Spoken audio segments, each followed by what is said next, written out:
If you're enjoying this video, smash that like button, subscribe, and hit the bell. Share it with your friends and let me know in the comments where you're watching from. Every like and subscribe helps the channel grow. My name is Edwin Holbrook, but most people just call me Ed. I'm 37 years old, and for the past few years I've been running from things I'd rather not talk about. Memories, nightmares, stuff that keeps me up at night.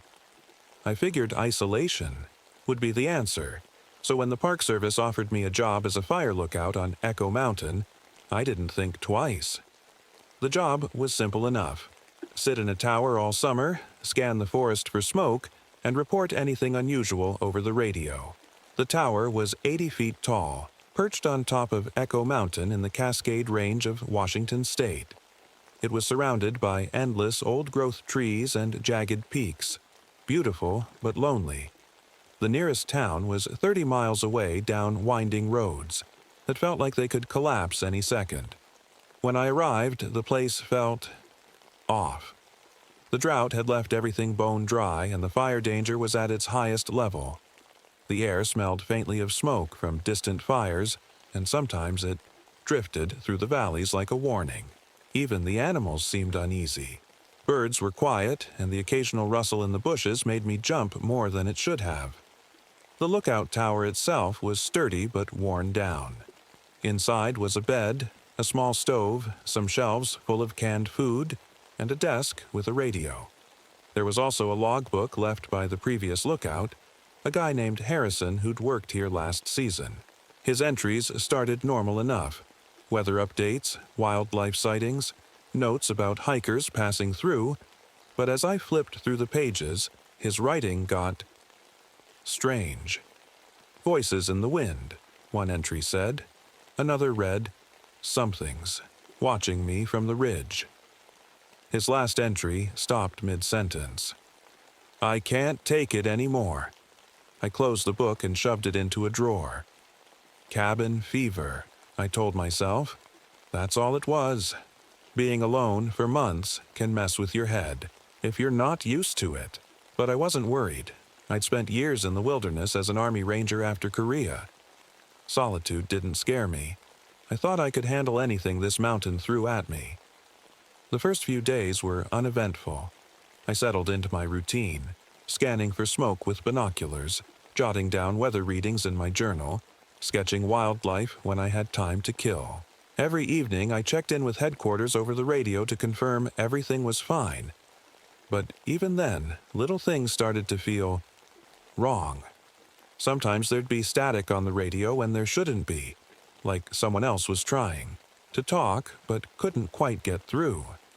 Once or twice, my own voice echoed back at me during check-ins, even though I hadn't said anything yet. One afternoon, while hiking near the tower, I spotted a bull elk standing perfectly still in a clearing below me. It wasn't grazing or moving, just staring straight at me like it knew something I didn't. It stayed there for hours before finally disappearing into the trees without making a sound. I told myself it was nothing, just my imagination playing tricks on me. But deep down, something about Echo Mountain felt different from anywhere else I'd been before. I woke up early one morning to the sound of the wind rattling the windows. The air felt heavy, like the forest was holding its breath. I grabbed my binoculars and stepped out onto the tower's platform to scan for smoke, but everything looked clear. The sun was just starting to rise, casting long shadows over the trees below. That's when I noticed something strange near the base of the tower. Tracks. At first, I thought they might belong to a bear, or maybe a cougar, but as I climbed down, to get a closer look, I realized they weren't like any tracks I'd ever seen before. They were almost human, barefoot, but the toes were way too long, and the stride was uneven, like whoever, or whatever, made them wasn't walking right. I followed the tracks for a while, but they disappeared into the underbrush. I told myself it was probably just some animal I hadn't seen before. The Cascades are full of surprises, right? But still, something about those tracks stuck with me. Later that day, I got a call on the radio from headquarters. 2 hikers had gone missing, on the North Ridge about 5 miles from my tower. They wanted me to keep an eye out for any signs of them. Campfires, movement, anything unusual. I spent hours scanning the ridge with my binoculars but didn't see a thing. As the sun started to set, clouds rolled in and thunder rumbled in the distance. A storm was coming. That night, as lightning lit up the sky, I saw something on the ridge. A tall figure standing perfectly still in the pouring rain.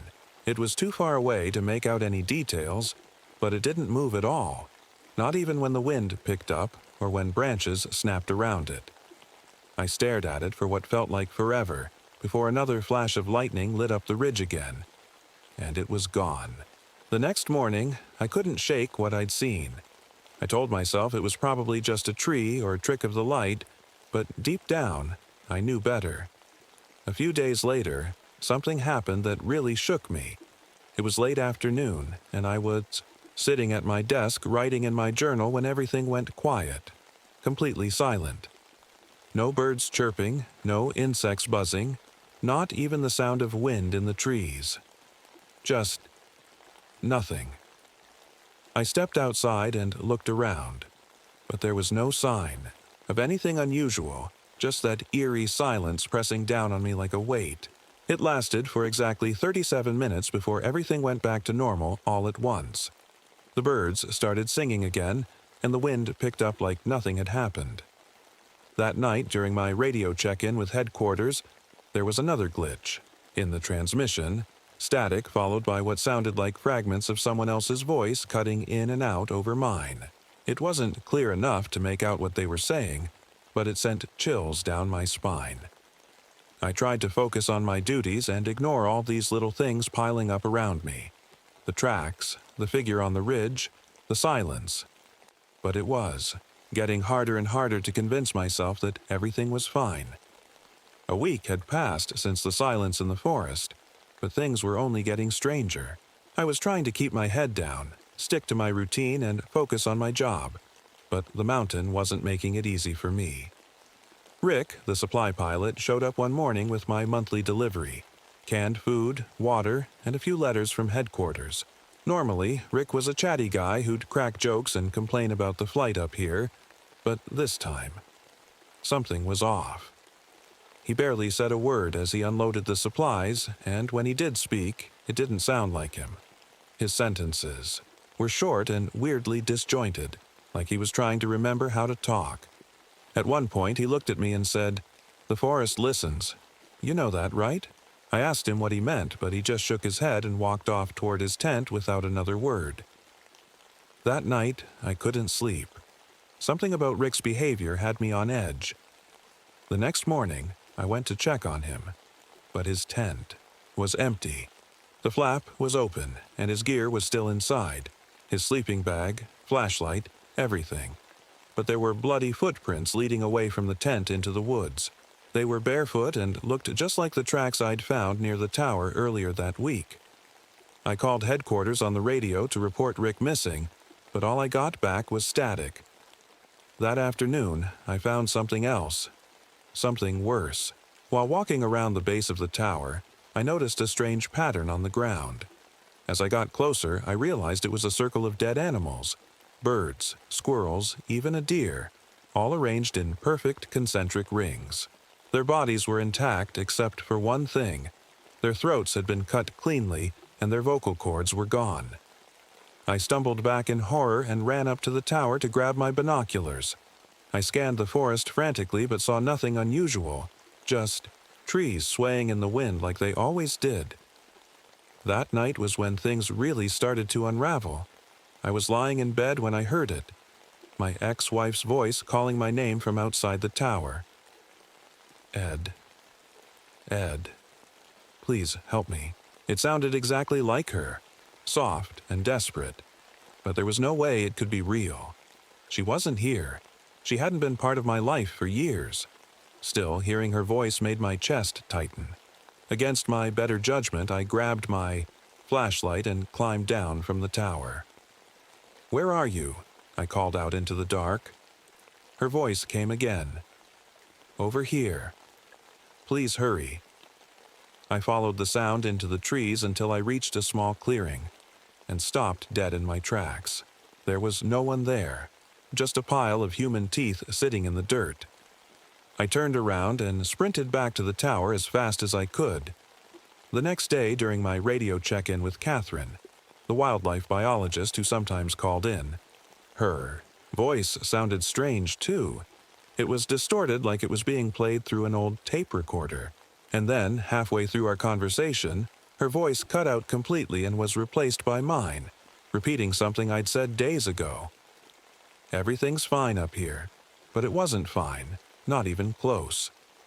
That night when I went to lock up for bed, I noticed something carved into the wooden door of the tower, symbols that looked ancient and jagged like warnings scratched into stone by someone desperate to be heard. The next morning, Thomas Reed, the senior park ranger, called me on the radio. His voice sounded shaky as he told me about an old legend passed down by locals, a creature they called the Stealer of Voices. He said it could mimic anything it heard and used those voices to lure people into traps. "Be careful," Thomas warned me before signing off. "It feeds on fear." I barely slept after hearing Thomas's warning about the Stealer of Voices. His words kept echoing in my head. It feeds on fear. I didn't want to believe it, but everything I'd seen, everything I'd heard, was starting to make sense. Whatever was out there wasn't human, and it was getting closer. The next morning, I decided to search for Rick. I couldn't just sit in the tower and wait for something to happen. I packed my hunting knife, a flashlight, and some water, then set out toward the ridge where I'd last seen him. About 5 miles from the tower, I found Rick's plane, or what was left of it. The cockpit was smashed into a tree, and the supplies he'd been carrying were scattered everywhere. But Rick wasn't there. Instead, sitting on the pilot's seat was something that made my stomach turn. His larynx, his voice box, neatly placed like some kind of sick trophy. I stumbled back, gagging, and ran into the forest without looking back. My mind was racing. Whatever this thing was, it wasn't just hunting, it was collecting voices. When I got back to the tower, I found Thomas waiting for me at the base. He looked pale and exhausted, like he hadn't slept in days. "I came to check on you," he said, his voice barely above a whisper. "Something's wrong out here." I told him about Rick's plane and the larynx, and his face went even paler. He didn't say much after that, just nodded and muttered something about the old stories being true. Later that evening, while Thomas was collecting water from a nearby stream, I heard him scream. By the time I got there, it was too late. He was lying on the ground with his throat torn open, but somehow he was still whispering. His lips weren't moving, but his voice, his real voice, was coming from somewhere deep in the woods. "Run." "Ed." I froze, staring at him as his voice grew fainter and fainter until it stopped completely. Then everything went silent again. The same unnatural silence I'd felt before. I dragged Thomas's body back to the tower and locked myself inside. My hands were shaking as I wrote everything down in my journal, trying to make sense of it all. That night, the creature came closer. Than ever before, it didn't try to hide anymore. It wanted me to know it was there. It started calling to me using every voice it had stolen. Rick's calm drawl, Catherine's cheerful tone, Thomas's gruff warnings, even my own voice from when I was a kid. "Ed, come outside. We need your help. You can't hide forever." The voices surrounded the tower like a storm, growing louder and louder until they were all I could hear. I shoved my hands over my ears and screamed at it to stop, but that only seemed to make it worse. By dawn, I knew I couldn't stay in the tower anymore. It wasn't safe, not for me or anyone else who might come up here looking for help. I spent the next day coming up with a plan. If this thing could mimic voices, then maybe it relied on sound to hunt its prey. Maybe I could use that against it. I dug through my supplies and found an old tape recorder along with some spare batteries. Over the next few hours, I recorded myself speaking. Simple things like, "over here," and "come get me." then played them back over and over until they sounded natural. That night, under cover of darkness, I snuck out of the tower and set up the recorder in a clearing about half a mile away. Then I waited. Sure enough, just after midnight I heard it moving through the forest toward the sound of my voice on the recorder. Its footsteps were slow and deliberate, like it knew exactly where it was going. I followed it from a distance, staying as quiet as possible. Every time it reached one of my recordings, I'd trigger another one farther away to lure it deeper into the woods. By dawn, I'd tracked it to a cave system hidden beneath a rocky outcrop near the ridge. The entrance was narrow and dark, but inside was something out of a nightmare. The walls were lined with thousands of preserved vocal cords strung up like wind chimes. Some fresh and pink, others dried out and brittle with age. They swayed gently in the stale air as if they were alive. In the center of the cave stood the creature itself, a tall, ash-gray figure with elongated limbs and pitch-black eyes that seemed to suck in all the light around them. It shifted its shape constantly as if trying on different forms. First Rick's face, then Thomas's, then mine. It didn't notice me at first. It was too busy running its long fingers over its collection of stolen voices like they were treasures. My heart pounded as I pulled out my lighter and set fire to one of the strings of vocal cords hanging near me. The flames spread quickly through the cave, filling it with thick black smoke that made my eyes water and my lungs burn. The creature let out an ear-piercing scream, a horrifying mix of every voice it had ever stolen, as its collection burned away. The cave was chaos. Smoke filled the air, curling around the creature like a living thing. The fire spread quickly, consuming the strings of vocal cords that hung from the walls. Each time one burned, the creature let out a new scream, a horrifying mix of voices that didn't belong together. I crouched behind a rock, my hand gripping my father's old hunting knife so tightly my knuckles turned white. My heart was pounding so hard I thought it might give me away. The creature was thrashing now, its long limbs jerking wildly as it tried to save its collection. But it wasn't just angry, it was scared. For a moment, I thought I might actually have the upper hand. Then its head snapped toward me, and those black, empty eyes locked onto mine. It moved fast, faster than anything I'd ever seen. 1 second it was across the cave, and the next it was right in front of me, towering over me like a shadow come to life. Its shape kept shifting. Rick's face, Thomas's face, even my own face. But its eyes stayed the same, cold and bottomless. I slashed at it with the knife, but it barely flinched. Its limbs wrapped around me like vines, pinning my arms to my sides. Its skin felt cold and rough like tree bark soaked in ice water. Then it spoke, or rather, they spoke. Every voice it had ever stolen poured out of its mouth all at once, overlapping and echoing in a way that made my head feel like it was splitting open. Why do you burn us? The voices weren't angry. They were pleading. It was like they were begging me to stop, but I couldn't tell if they were real or just another one of its tricks. I gritted my teeth and shoved against it with everything I had, managing to free one arm just long enough to grab a burning stick from the ground. I swung it at the creature's face, and for the first time, it recoiled, its skin blistering where the flames touched it. I didn't waste any time. I grabbed another burning stick and started swinging wildly, forcing it back toward the center of the cave where the fire was strongest. The smoke was getting thicker now, choking me as I stumbled toward the exit. My vision blurred, but I could still hear the creature's screams behind me, louder and more desperate with every step I took. As I reached the mouth of the cave, I turned back one last time and saw it standing in the middle of the flames. Its body was melting away like wax under a blowtorch, but its eyes stayed locked on mine until they finally disappeared into the smoke. I staggered out into the fresh air just as the first rays of sunlight broke over the ridge. My lungs burned with every breath, and my legs felt like they might give out at any second, but I kept moving. The fire I'd started in the cave had spread to the forest around me. I could see flames licking at the trees in every direction. The lookout tower was gone now. I could see smoke rising from where it used to stand. I didn't stop until I reached an old dirt road at the base of the mountain. A search and rescue team found me there 2 days later, dehydrated, covered in burns and scratches, and barely able to speak above a whisper. 6 months later, I'm working at an urban ranger station far from Echo Mountain.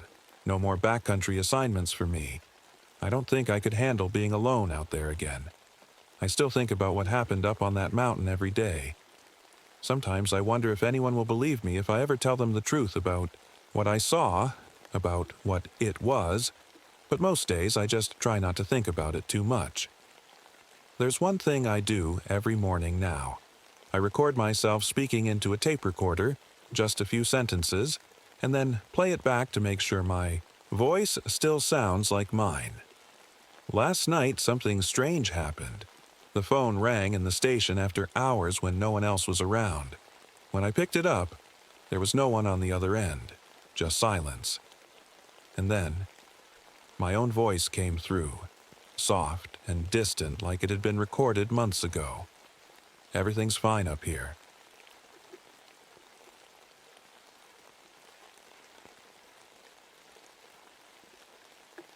My name is Dr. Marcus Winters, and I've spent most of my life studying glaciers and the secrets they hold.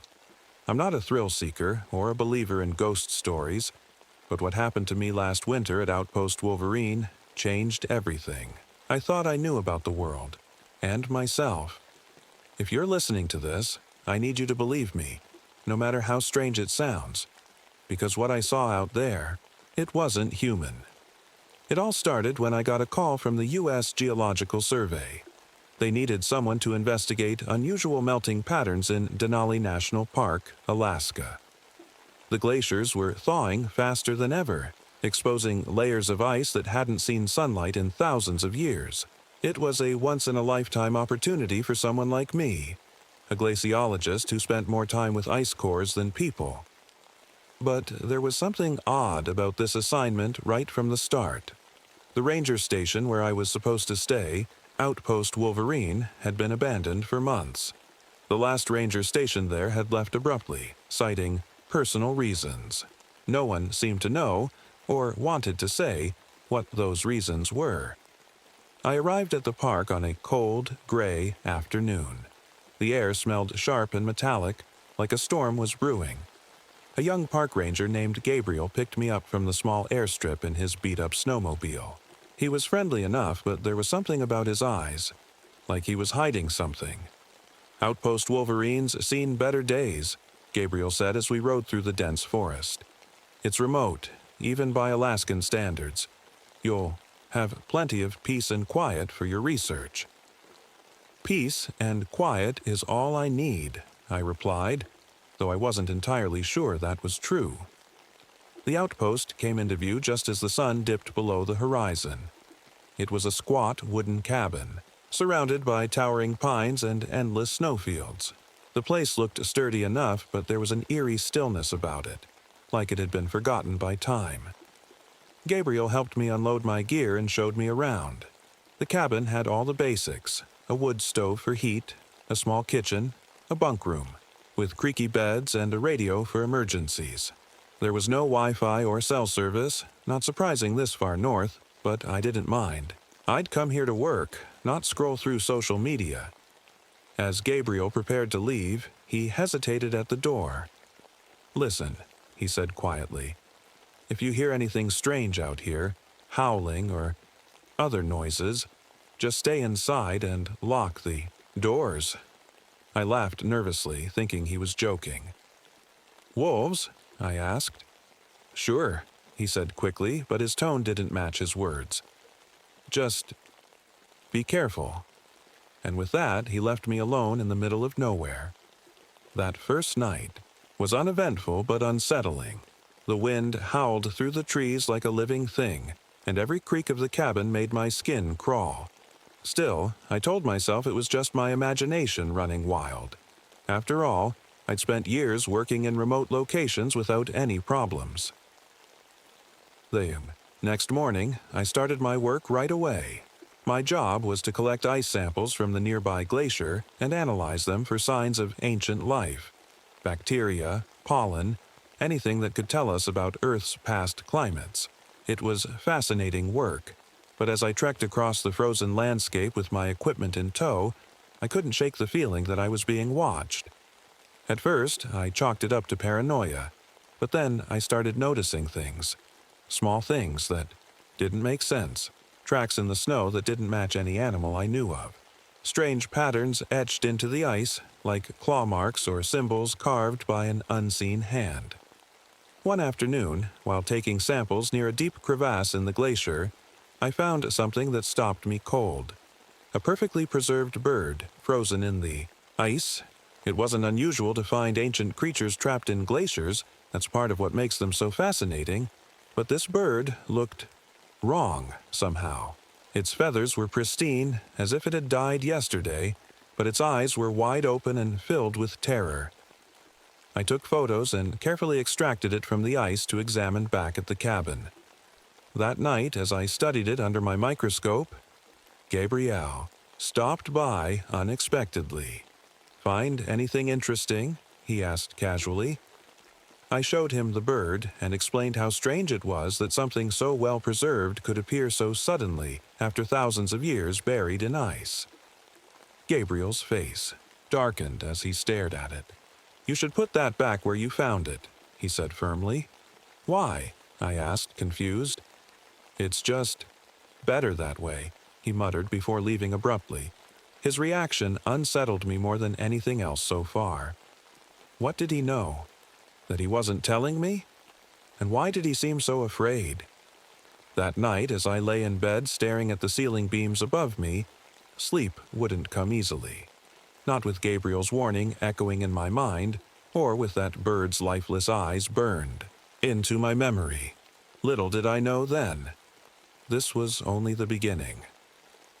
The next morning, I woke up feeling uneasy. The cabin was colder than usual, even though the wood stove had been burning all night.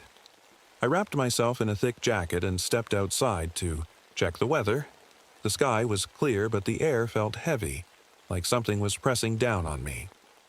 I decided to head back to the glacier to continue my work.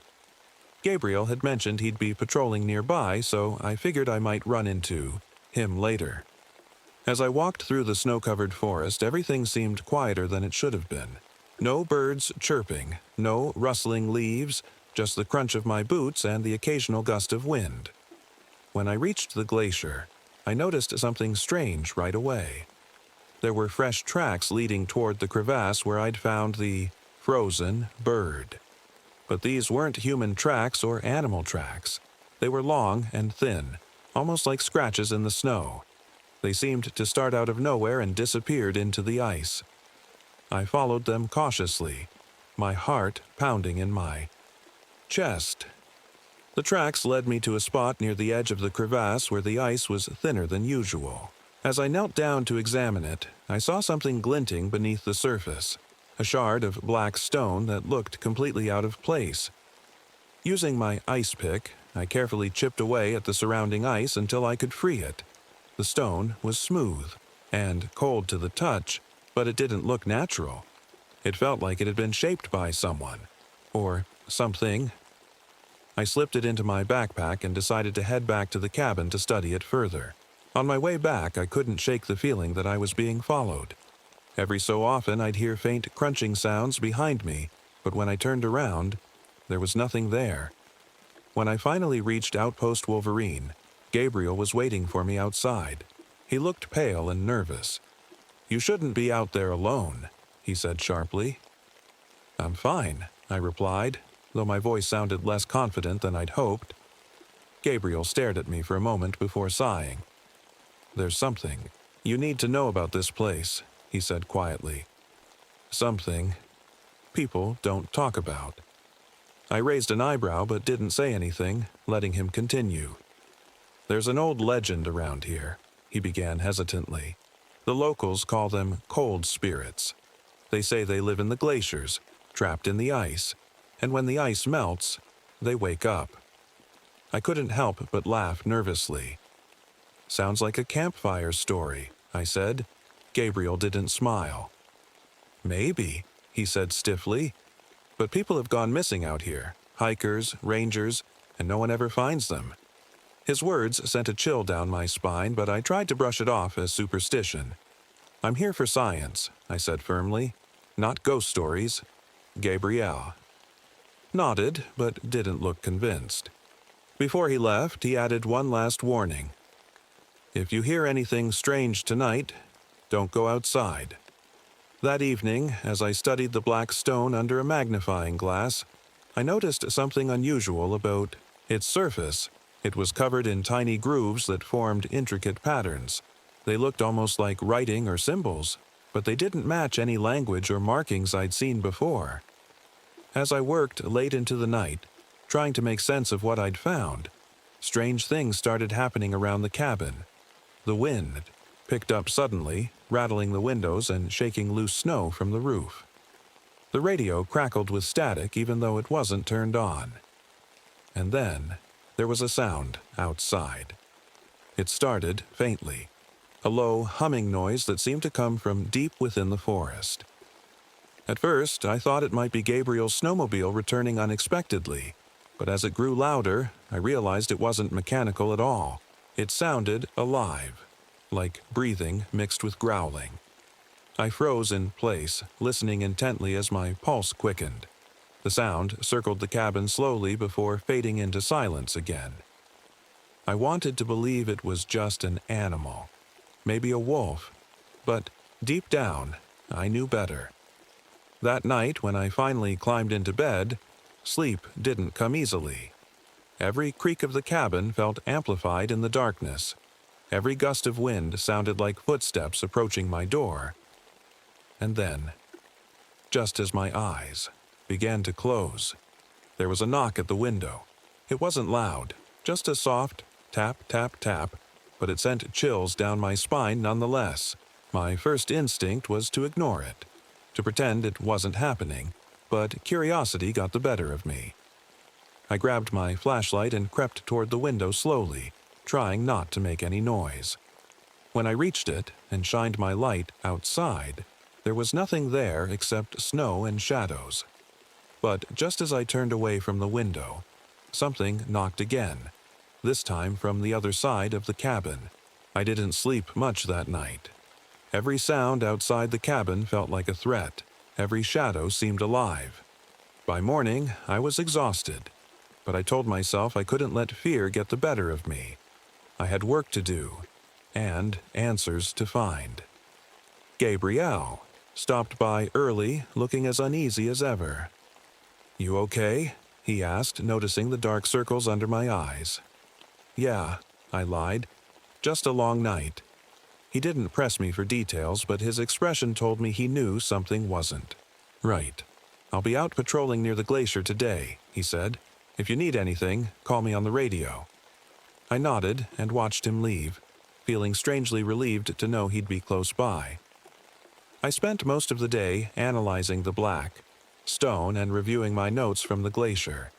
The patterns on the stone still didn't make sense to me, but they seemed deliberate, like someone or something had carved them with purpose.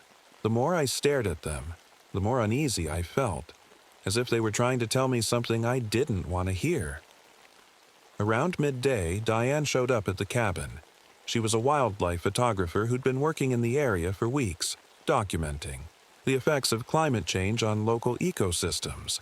Gabriel had mentioned her before, but this was my first time meeting her in person. "You must be Marcus," she said with a friendly smile. "Gabriel told me you're studying the glacier."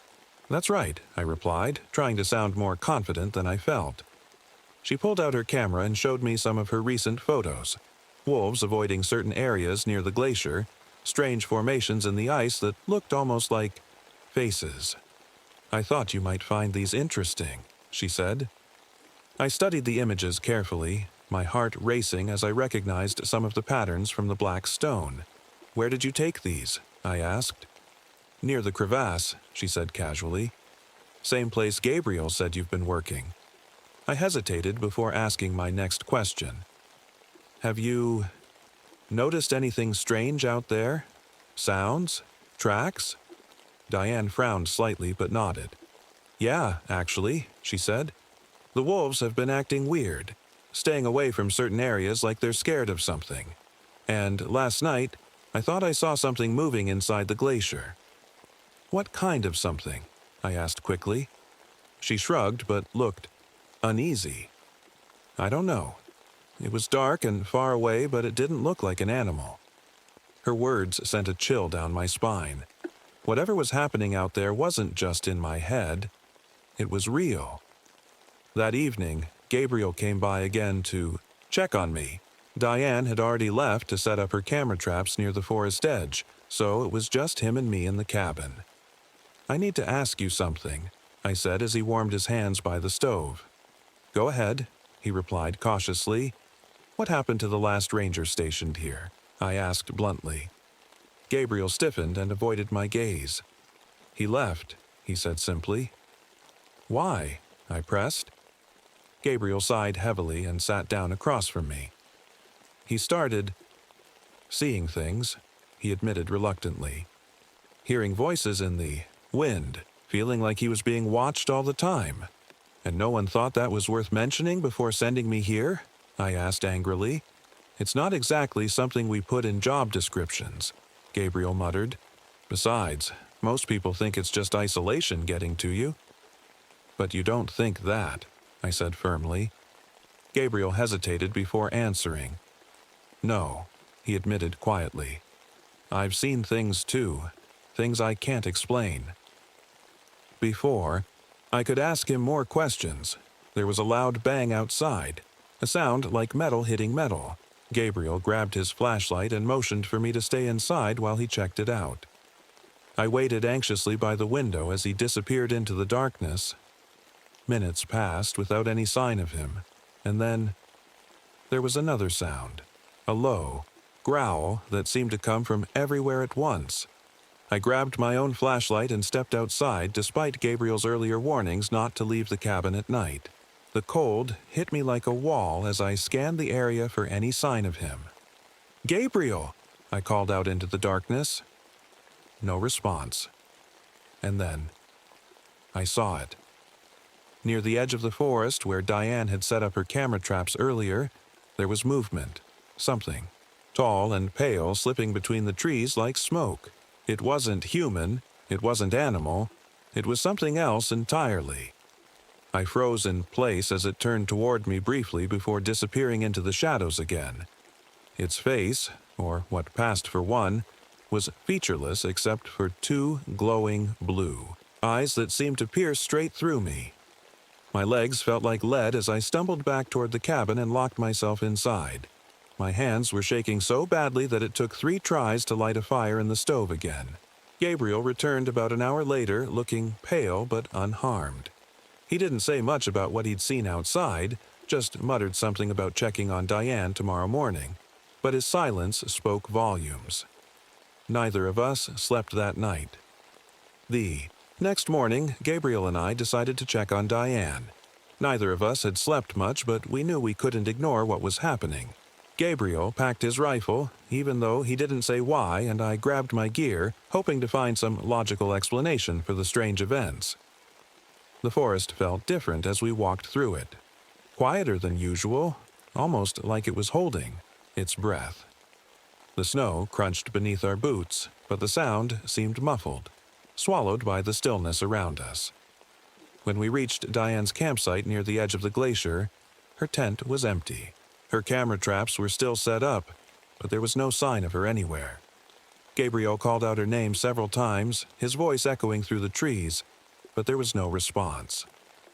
Maybe she went back to the cabin, I suggested, though I didn't believe it myself. Gabriel shook his head. Her snowmobile's still here, he said grimly. We decided to check her camera traps for clues. Gabriel handed me one of the memory cards while he reviewed another on his tablet. As I scrolled through the images on my laptop, my stomach tightened. Most of the photos were normal. Wolves passing through the area, snow falling. But then, I saw something that made my blood run cold. In one of the photos, taken just before dawn, there was a figure standing near the glacier. It was tall and pale, with glowing blue eyes that seemed to burn through the screen.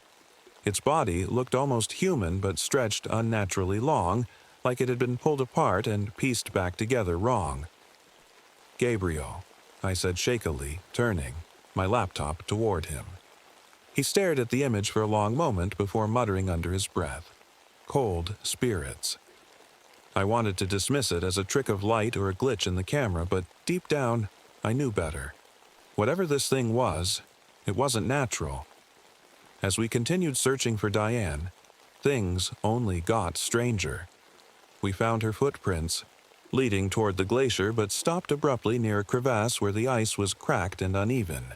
There were no signs of struggle, no blood or torn clothing, just footprints that ended as if she'd vanished into thin air. Gabriel crouched near the edge of the crevasse and shined his flashlight inside. "There's something down there," he said quietly. I leaned over cautiously and peered into the darkness below. At first, all I could see was ice, smooth and glistening. But then I noticed movement. Something was shifting beneath the surface. Slowly at first, but growing faster as we watched. "Get back," Gabriel said sharply, pulling me away from the edge. Before I could argue, there was a loud cracking sound as part of the glacier collapsed inward.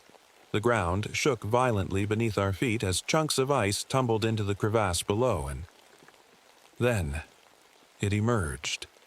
The creature from Diane's photo crawled out of the glacier like a spider escaping its web. Its movements were jerky and unnatural, its limbs bending in ways that defied logic. It didn't make a sound, just stared at us with those piercing blue eyes that seemed to glow brighter in the daylight. Gabriel raised his rifle instinctively and fired a shot into its chest. The bullet hit its mark but didn't seem to faze. It just kept coming toward us slowly but deliberately. "Run!" Gabriel shouted, grabbing my arm and pulling me away from the crevasse. We sprinted through the forest as fast as we could, dodging trees and slipping on patches of ice. The creature followed us relentlessly, its movements eerily silent despite its size. Every time I glanced over my shoulder, it was closer, its glowing eyes cutting through the shadows like headlights. When we finally reached Outpost Wolverine, Gabriel slammed the door shut behind us and bolted it tightly. "That thing's not human," he said breathlessly. "No kidding," I replied, trying to catch my breath. We sat in silence for a while, listening for any signs that it had followed us to the cabin. The wind howled outside like a warning, but there were no knocks or growls this time, just an eerie stillness that felt even worse than noise. "What do we do now?" I asked finally. Gabriel didn't answer right away, just stared out the window with a grim expression. "We survive," he said simply. "That night was one of the longest of my life. Every shadow outside felt like it could be hiding something. Every creak of the cabin made me jump." Gabriel stayed awake by the window with his rifle in hand while I tried to make sense of what we'd seen. The black stone from earlier still sat on my desk where I'd left it. As I studied its patterns again under my magnifying glass, something clicked in my mind. A connection I hadn't noticed before. Symbols weren't random, they were warnings. The cabin felt like a cage. Gabriel and I stayed inside, listening for any signs of the creature outside. The silence wasn't comforting. It was oppressive, like the world was holding its breath. Every so often, Gabriel would glance out the window with his rifle ready, but there was nothing to see. Just snow and shadows. I couldn't sit still. My mind kept going back to the black stone and the symbols carved into it. They weren't random. They were warnings. The patterns reminded me of ancient markings I'd seen in research papers about early human civilizations. They were meant to ward off something dangerous. "Gabriel," I said suddenly, breaking the silence, "I think this stone is connected to whatever's out there." He looked at me skeptically but didn't dismiss it outright. "What? Do you mean?" I explained how the symbols seemed deliberate, like they were trying to keep something trapped, or warn people to stay away. "What if the glacier melting is what woke it up?" I asked. Gabriel didn't respond right away. He just stared at the stone with a grim expression. "If that's true," he said finally, "then we're in more trouble than we thought." Before we could discuss it further, there was a loud thud outside. It wasn't a knock or a growl. It was heavier, like something hitting the ground hard. Gabriel jumped to his feet and aimed his rifle at the door. "Stay back," he warned me. I grabbed my flashlight and stood behind him, my heart pounding in my chest. The thud came again, closer this time, followed by a strange scraping sound, like claws dragging across wood. Gabriel motioned for me to stay quiet as he crept toward the window and peeked outside. His face went pale instantly. "What is it?" I whispered. "It's here," he said grimly. I didn't need to ask what he meant. I already knew. The creature had found us. The scraping grew louder as it circled the cabin slowly, its movements deliberate and methodical.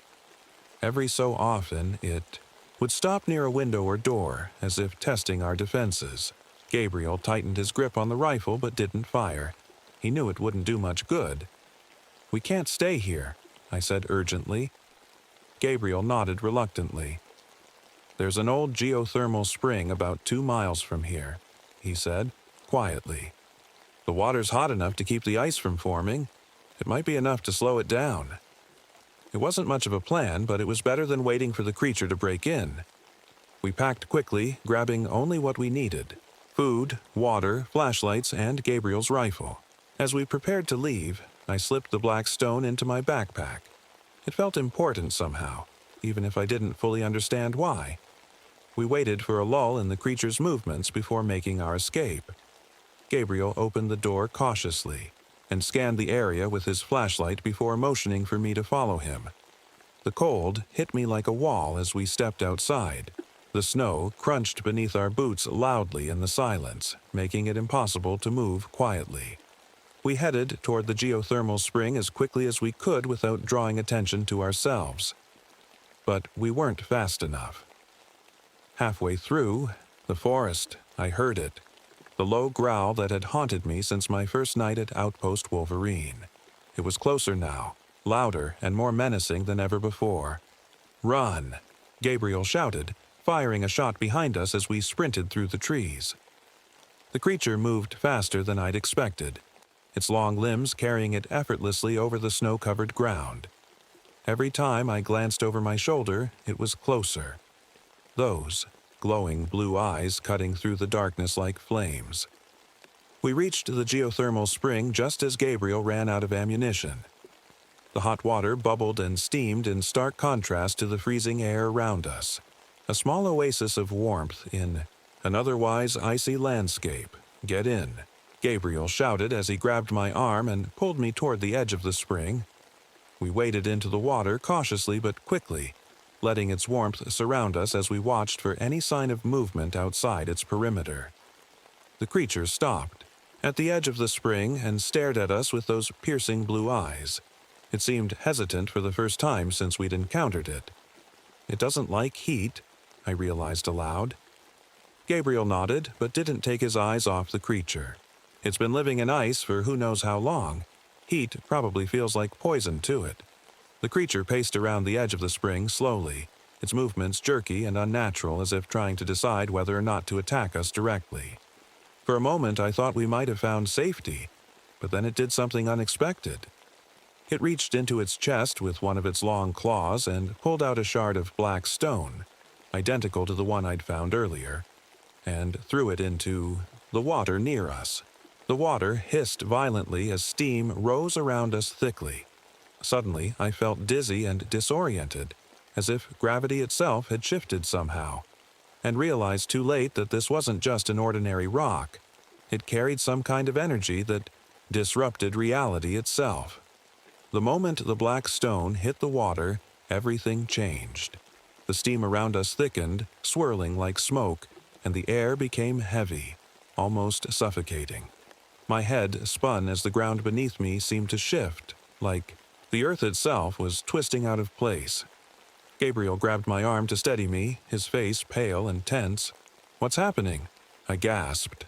"I don't know," he said, his voice tight with fear. "But we need to move. Now."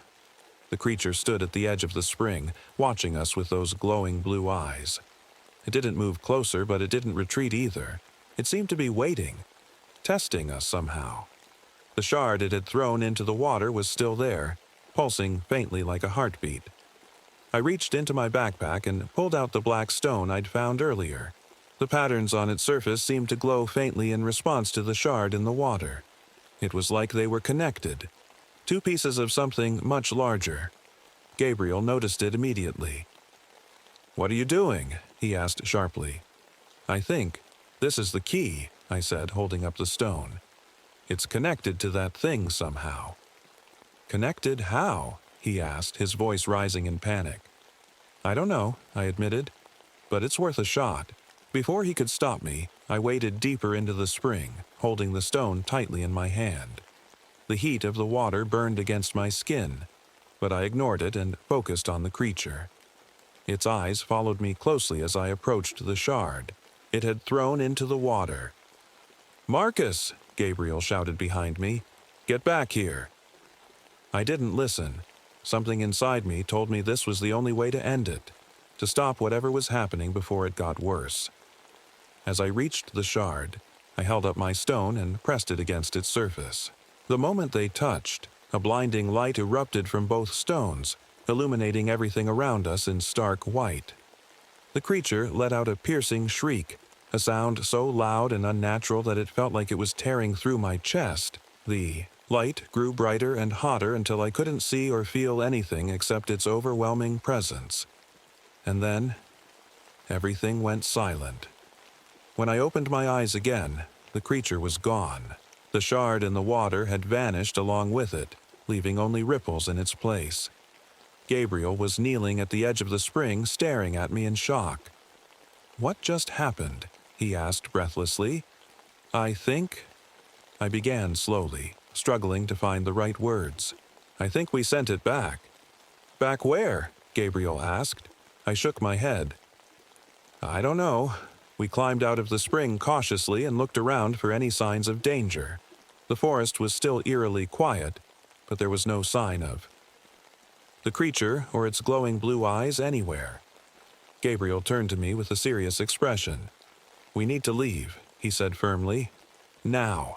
I nodded in agreement. Whatever had just happened wasn't over. Not really.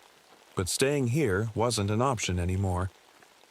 As we made our way back to Outpost Wolverine to pack up our things, I couldn't shake the feeling that this wasn't the end of the story. That whatever we'd encountered wasn't gone for good. When we reached the cabin, Gabriel handed me a cup of hot coffee and sat down across from me at the table. "What do you think it was?" he asked quietly. I stared at him for a long moment before answering. "Something ancient," I said finally. "Something that doesn't belong here." Gabriel nodded slowly but didn't say anything else. He didn't need to. We both knew what we'd seen would haunt us forever. As we left Denali National Park later that day, I couldn't help but glance back at the glacier one last time. It looked peaceful now, just another frozen landscape. But I knew better than to trust appearances, because somewhere out there, buried deep within the ice, something was waiting.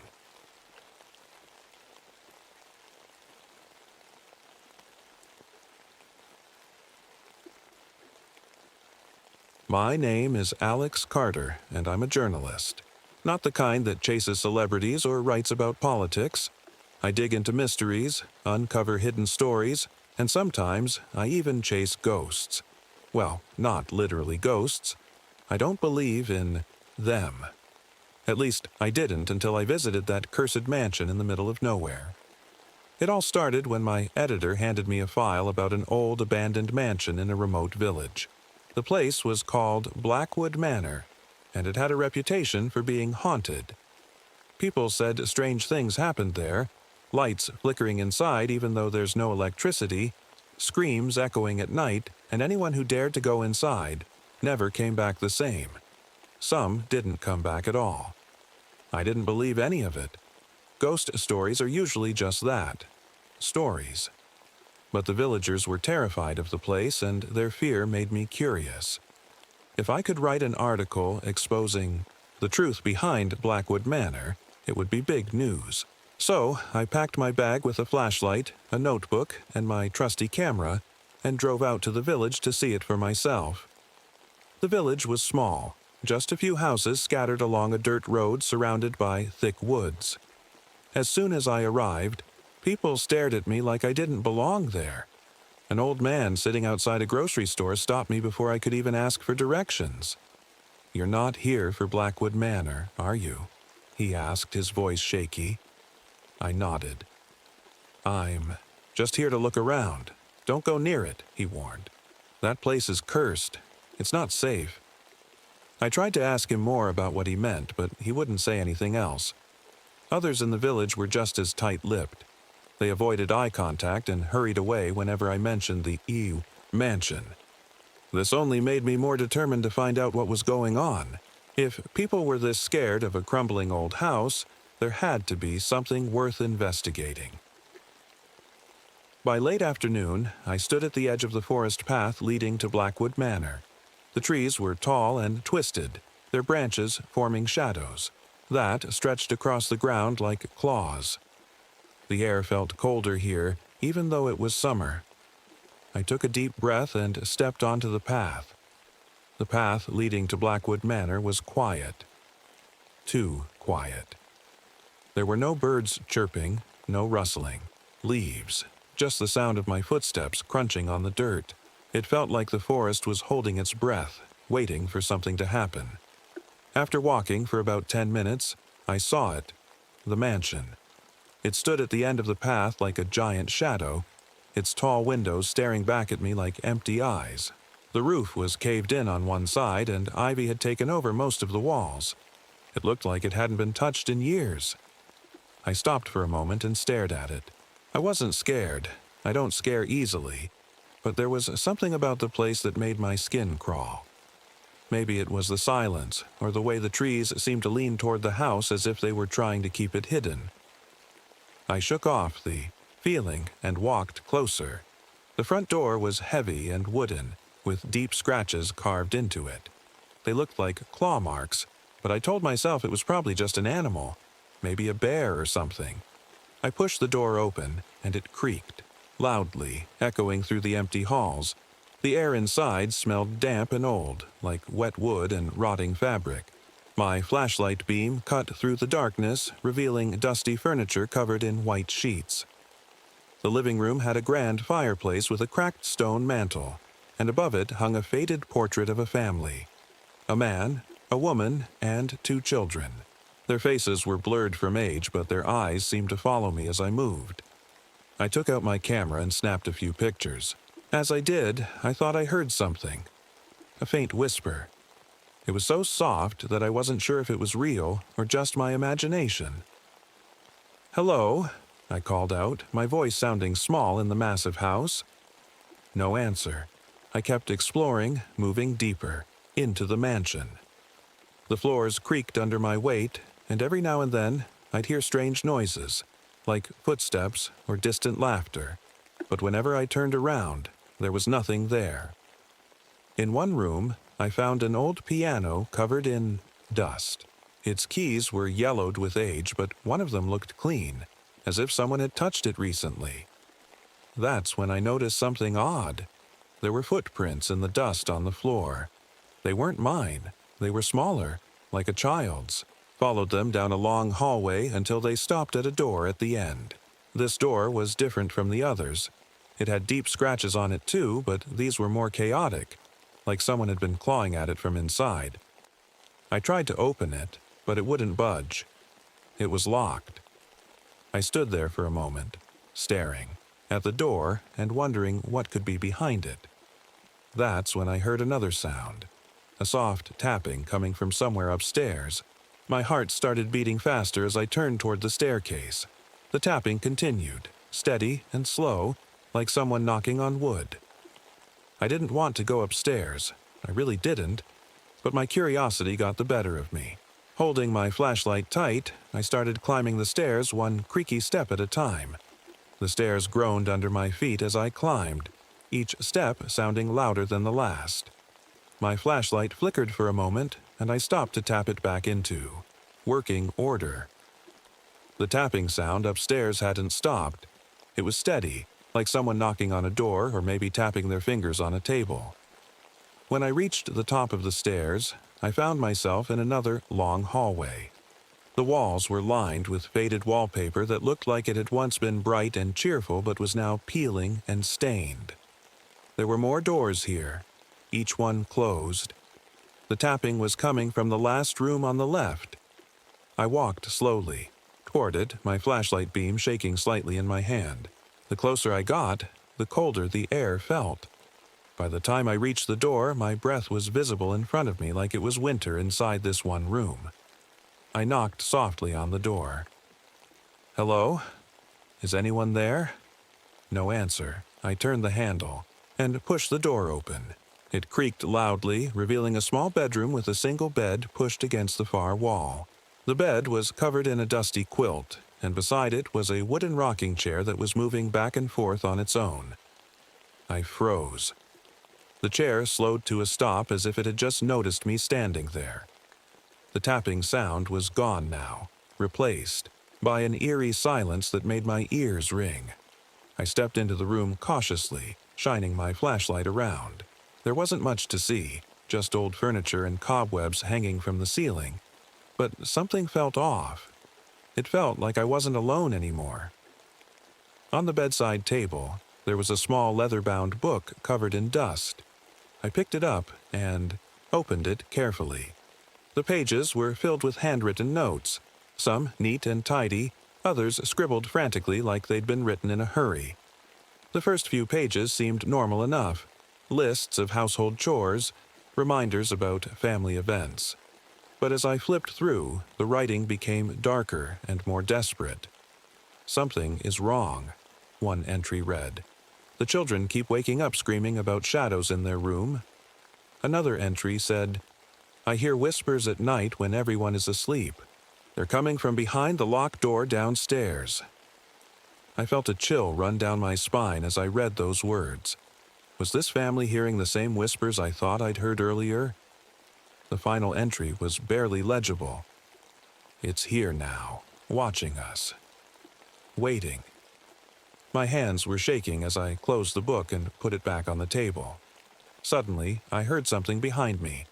A soft creak, like someone stepping on a loose floorboard.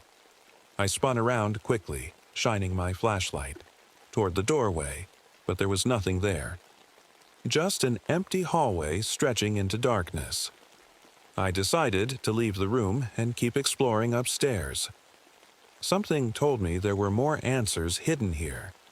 Answers about what happened to this family and why everyone in the village feared this house so much. At the end of another hallway upstairs, I found what looked like an old library filled with shelves of dusty books and papers scattered across the floor. In one corner of the room was a desk with an oil lamp sitting on top of it. I walked over to the desk and started looking through some of the papers lying there. Most of them were old letters and bills. Nothing unusual. But then I found something strange. A photograph. It showed a man standing in front of the Blackwood Manor with his wife and 2 children. The same family from the portrait downstairs, but something about their faces looked wrong in this photo. Distorted somehow. Their smiles were too wide, their eyes too dark. Behind them, standing just inside one of the windows of the mansion, was a shadowy figure watching them. I stared at the photograph for what felt like forever. My hands were trembling, but I couldn't look away. That shadowy figure in the window. It wasn't just a trick of the light. It was there, standing perfectly still, watching the family. I tried to convince myself it was just a smudge on the photo, or maybe damage from age, but deep down, I knew better. Something about it felt wrong. I shoved the photo into my bag and turned to leave the library. That's when I heard it again. The tapping sound. But this time, it wasn't coming from upstairs. It was coming from downstairs, near the locked doctor I'd seen earlier. My heart started racing as I made my way back down the creaky staircase. The house felt different now. heavier somehow, like the air itself was pressing down on me. Every step echoed loudly, and I couldn't shake the feeling that someone or something was following me. When I reached the bottom of the stairs, I hesitated. The tapping had stopped again, but now there was a faint scratching sound coming from behind the locked door at the end of the hallway. I stood there for a moment, staring at the door and trying to decide what to do. Part of me wanted to run out of the house and never look back, but another part of me, the part that got me into this line of work, needed to know what was behind that door. I took a deep breath and walked toward it. The scratches grew louder as I got closer, like whatever was on the other side knew I was coming. When I reached the door, I noticed something I hadn't seen before. There were symbols carved into the wood around the edges of the frame. They looked old and strange, like something out of a book about witchcraft or ancient rituals. I tried, turning the handle again, but it was still locked. Frustrated, I looked around for something to force it open.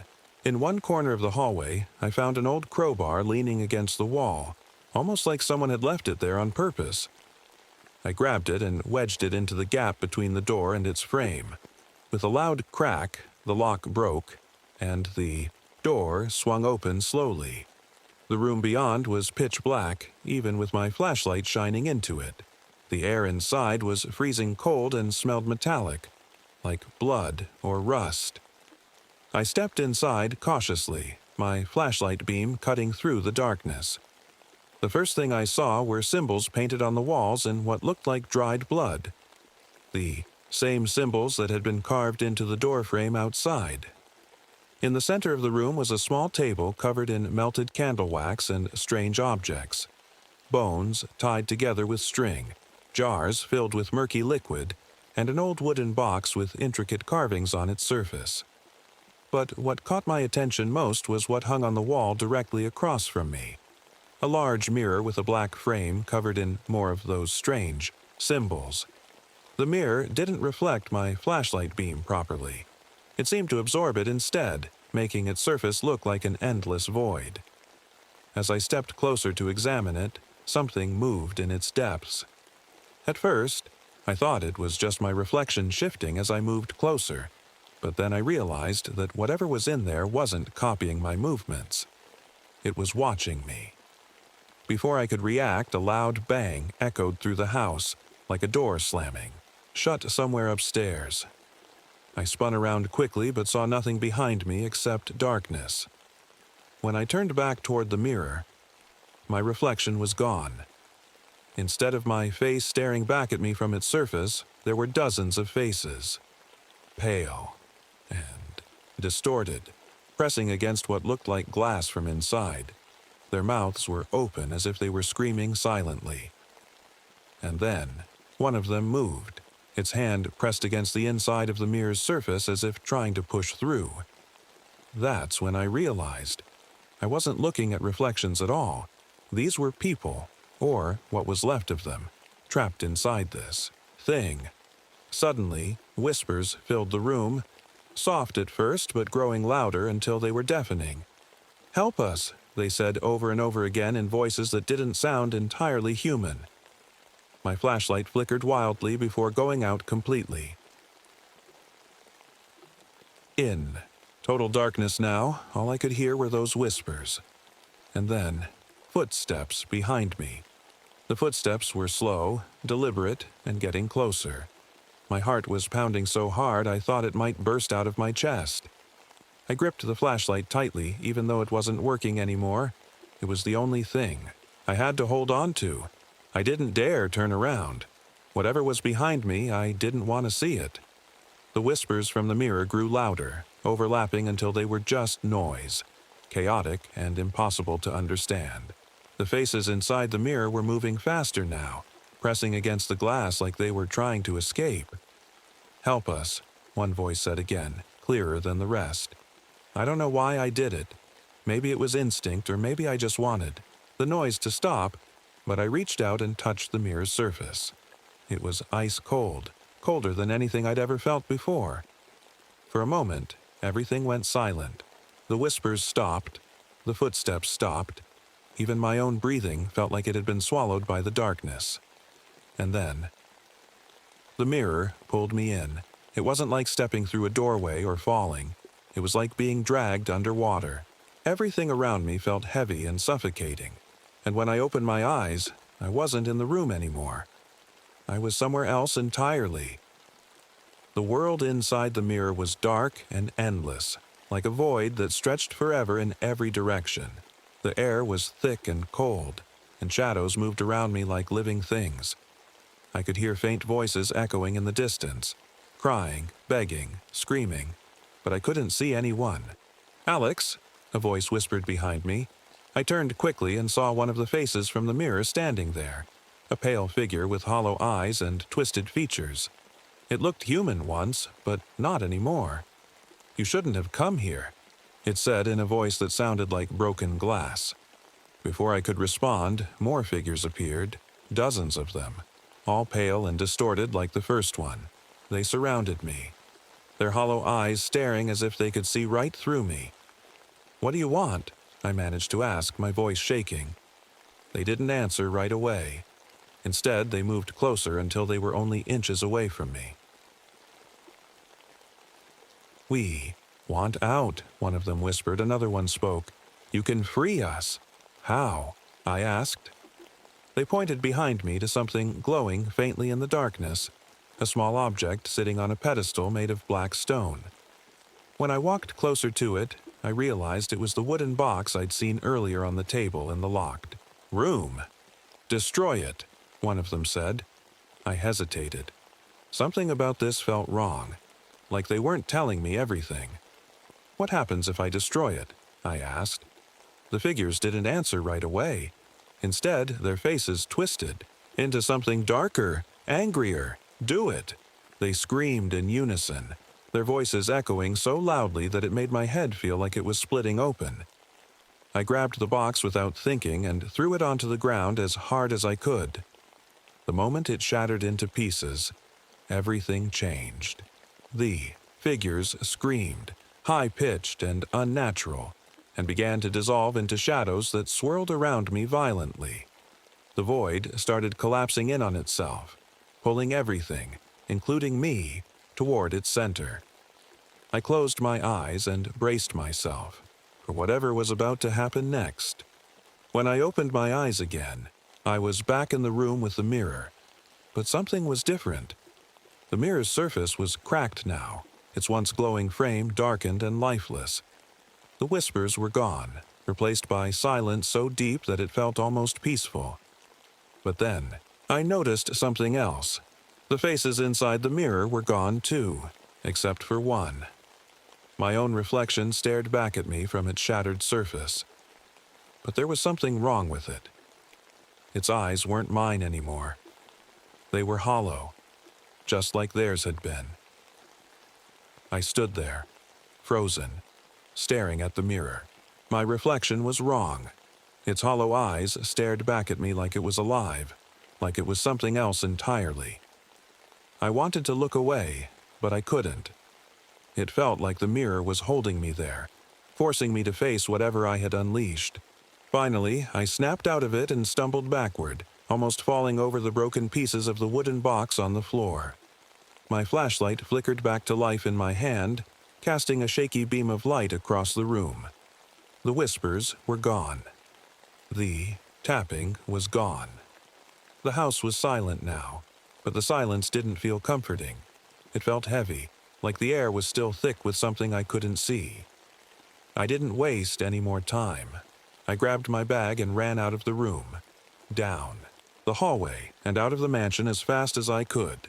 The front door slammed shut behind me on its own, and for a moment I thought I heard faint laughter coming from inside. I didn't stop running until I was back at my car.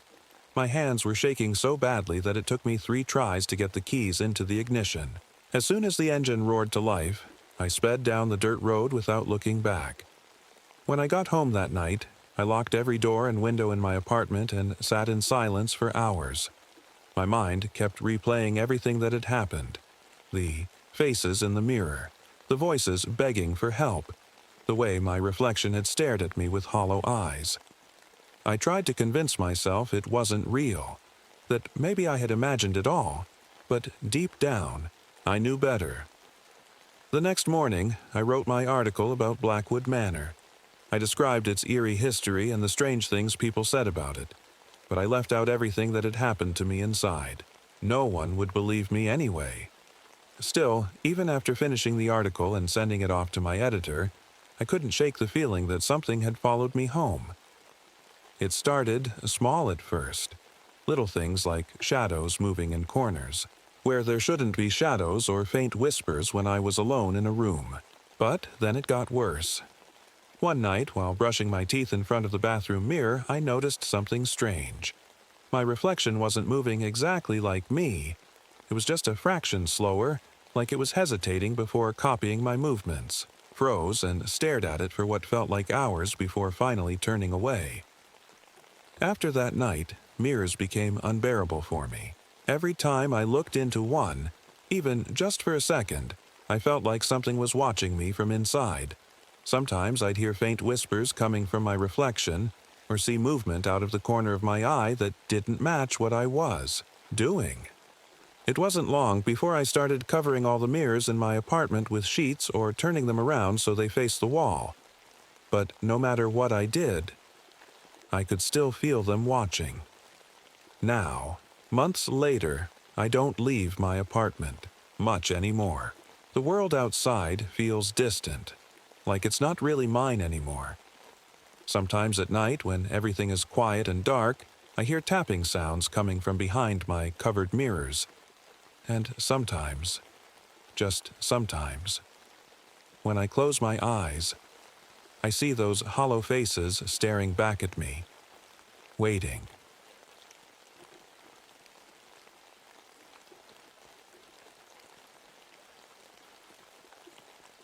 My name is Dan Keller. I'm 32 years old, a former Marine, and now a fire lookout. I've been through things most people wouldn't believe. War, loss, sleepless nights haunted by memories, but nothing could have prepared me for what I experienced in that tower.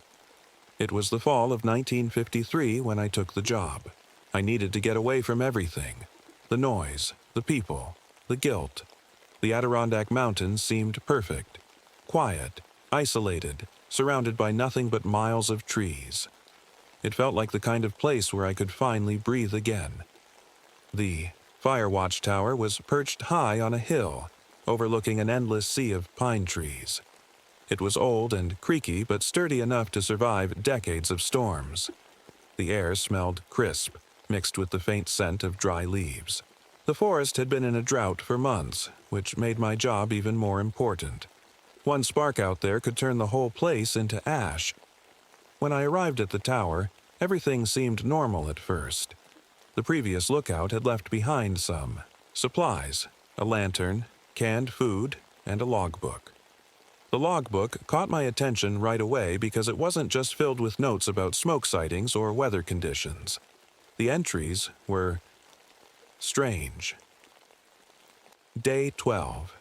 Heard whispers again last night. They're closer now. Day 20. Trees moved while I wasn't looking.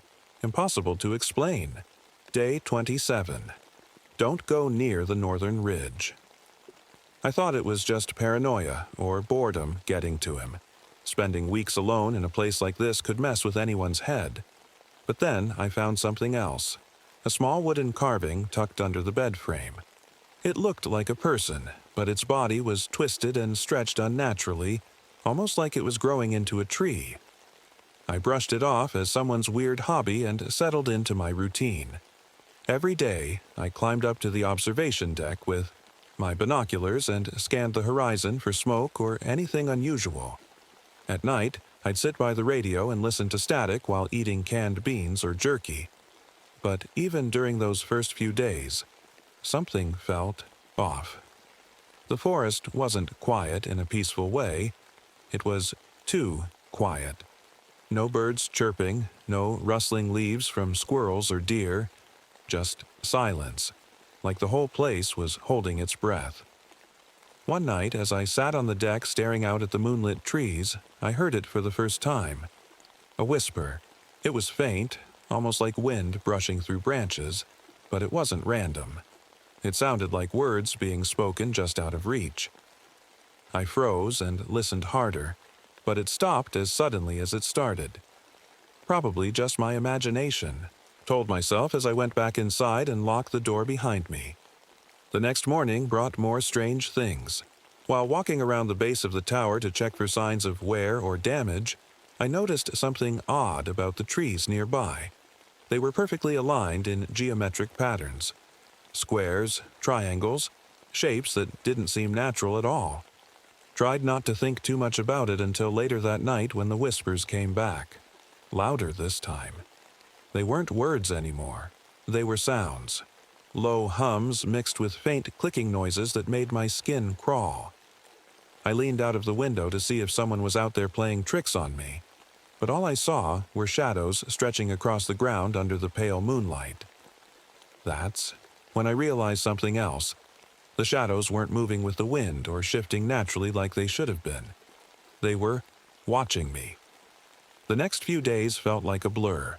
I tried to focus on my job, checking for smoke, logging, weather updates, keeping the tower in good condition, but I couldn't shake the feeling that something was wrong. The whispers didn't stop. They came every night, growing louder and closer, like they were circling the tower. I wasn't alone out here, though. Every week, Maria Cortez flew in with supplies. She was a pilot who worked for the Forestry Service, delivering food and equipment to fire lookouts like me. Maria was tough but friendly, always cracking jokes to lighten the mood. When she landed her plane on the small strip near the tower, I decided to ask her about the strange things I'd been noticing. "Hey, Maria," I said as we unloaded boxes from her plane. "You ever hear anything weird about this place?" She stopped and looked at me, her smile fading. "Weird? How? Like whispers at night? Or trees that don't look right?" Maria hesitated before answering. "There are stories about these woods," she said quietly. "Old legends from the tribes who lived here long before us. They say the forest has guardians, ancient spirits that protect it from harm." I raised an eyebrow. "Guardians?" she nodded. "They're not friendly, Dan. If you disrespect the forest or cross into their territory, they'll make sure you regret it."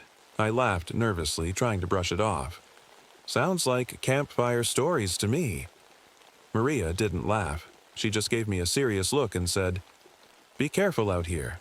After she left, I couldn't stop thinking about what she'd said. Guardians? Spirits? It sounded ridiculous, but part of me wondered if there was some truth to it. The next night, something happened that made me question everything. I was sitting on the observation deck with Lucky, a fox that had been hanging around the tower since I arrived. He wasn't exactly tame, but he seemed comfortable enough to stay close by as long as I didn't try to touch him. Lucky suddenly perked up, his ears twitching and his eyes fixed on the trees below. He let out a low growl, something I'd never heard him do before. "What is it, boy?" I whispered. That's when I saw it. A flicker of movement between the trees. At first, I thought it was a deer, or maybe a bear, but then it stepped into view under the moonlight. My breath caught in my throat.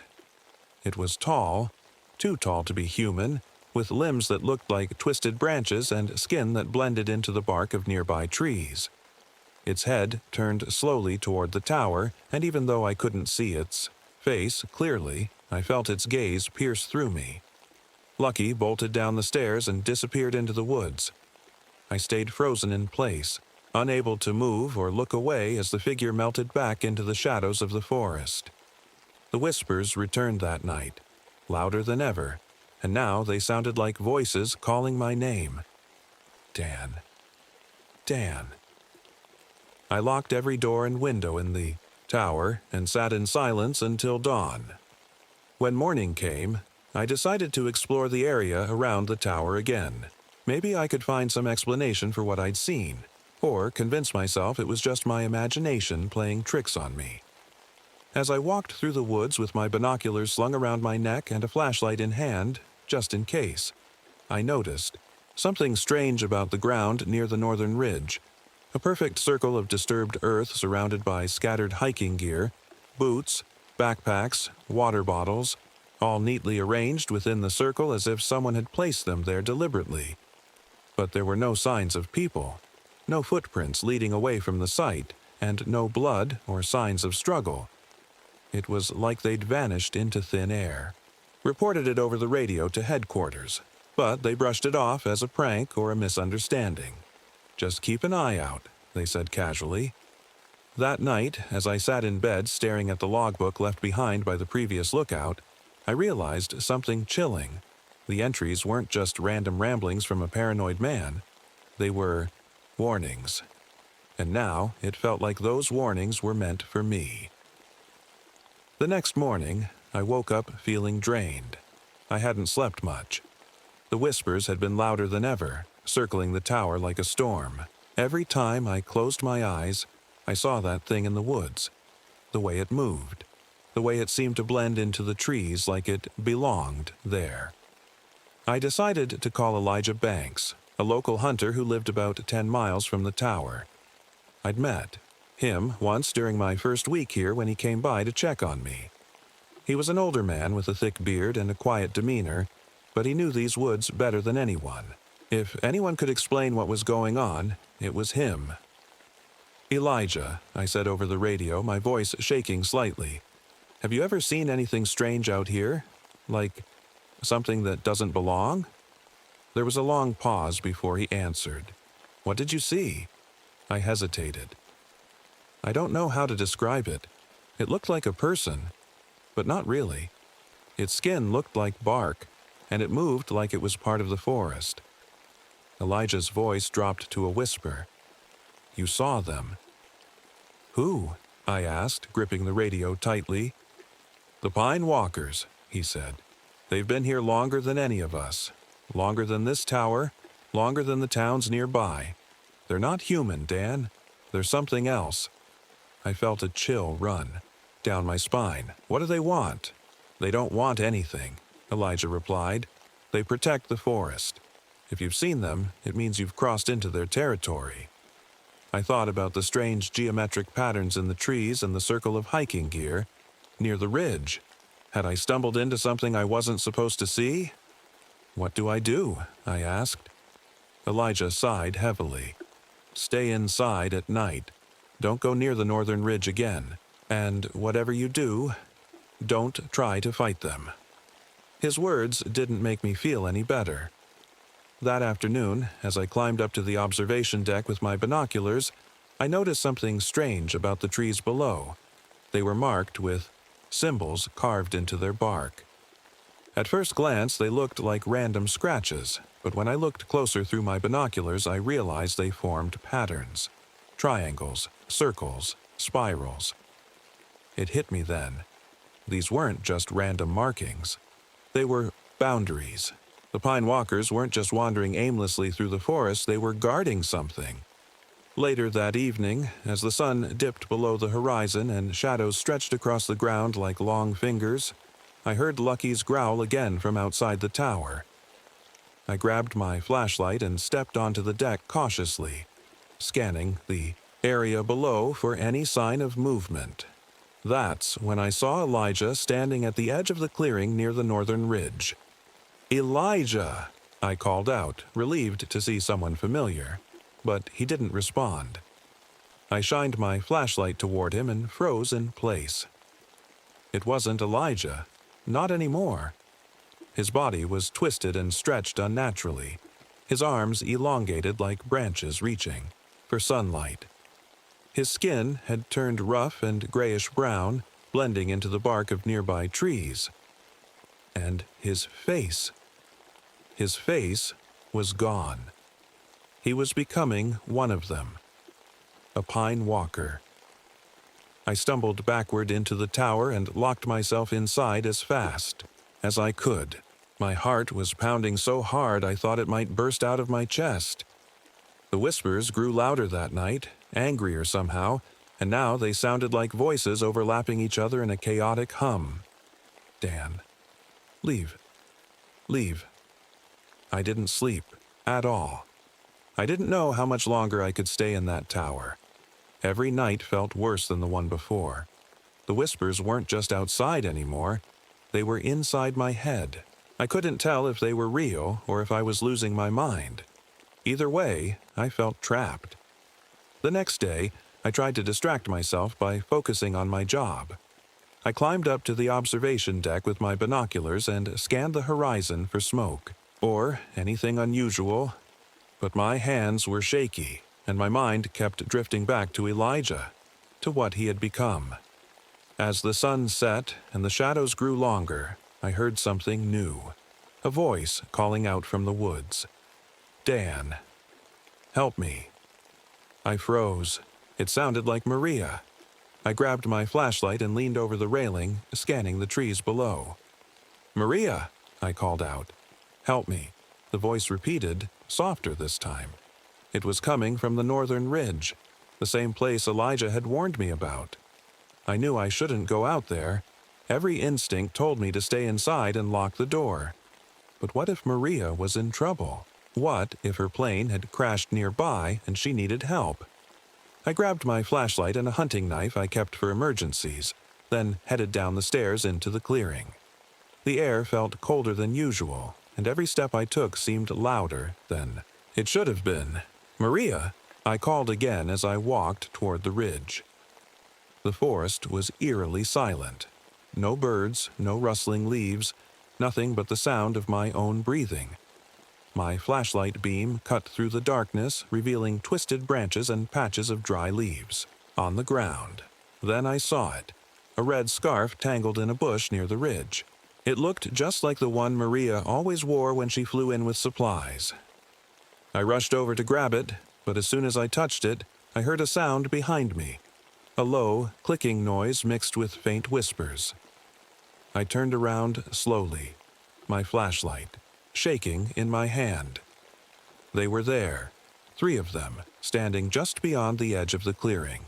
Their bodies were tall and thin, their limbs stretched unnaturally like they'd grown out of the ground itself. Their skin looked like bark, blending perfectly into the trees behind them. And their faces, they didn't have faces, just smooth surfaces where eyes and mouths should have been. One of them stepped forward, its movement slow and deliberate like it was studying me. "Stay back," I shouted, holding up my knife even though I knew it wouldn't do any good. The whispers grew louder around me, overlapping each other until they sounded like a deafening roar in my ears. "Leave. Leave." The Pine Walkers didn't attack. They didn't need to. Their presence alone was enough to make me feel like I was suffocating. My chest tightened, and my legs felt weak as if the ground beneath me was pulling me down. I stumbled backward toward the tower, barely able to keep my balance as they watched me silently from the shadows. When I finally made it back inside and locked the door behind me, I collapsed onto the floor, gasping for air. My hands were trembling so badly that I dropped my flashlight. That's when I noticed something strange about the walls of the tower. They were changing. The wooden planks were warping and twisting like they were alive, growing inward toward me. The windows looked smaller than they had before, almost like they were being swallowed by bark. It was as if the tower itself was becoming part of the forest, part of them. I grabbed the radio and tried to call for help. "Headquarters, this is Keller. Do you read me?" Static filled the speaker for a moment before a faint voice broke through. "Dan," it said softly. "Come outside." It wasn't headquarters. It was them. I threw the radio across the room and backed into a corner as shadows stretched across the floor toward me. The whispers surrounded me completely now, filling every inch of space with their eerie hum. I realized then that there was no escaping them. Not in this tower, not in these woods. They weren't just protecting their territory. They were claiming it. I don't remember falling asleep that night, but I woke up to the smell of smoke. At first, I thought the tower was on fire. I jumped up and looked out the window, expecting flames, but it wasn't the tower. It was the forest. A wildfire had started somewhere to the west, and it was spreading fast. Thick clouds of smoke rolled through the trees, turning the sky orange.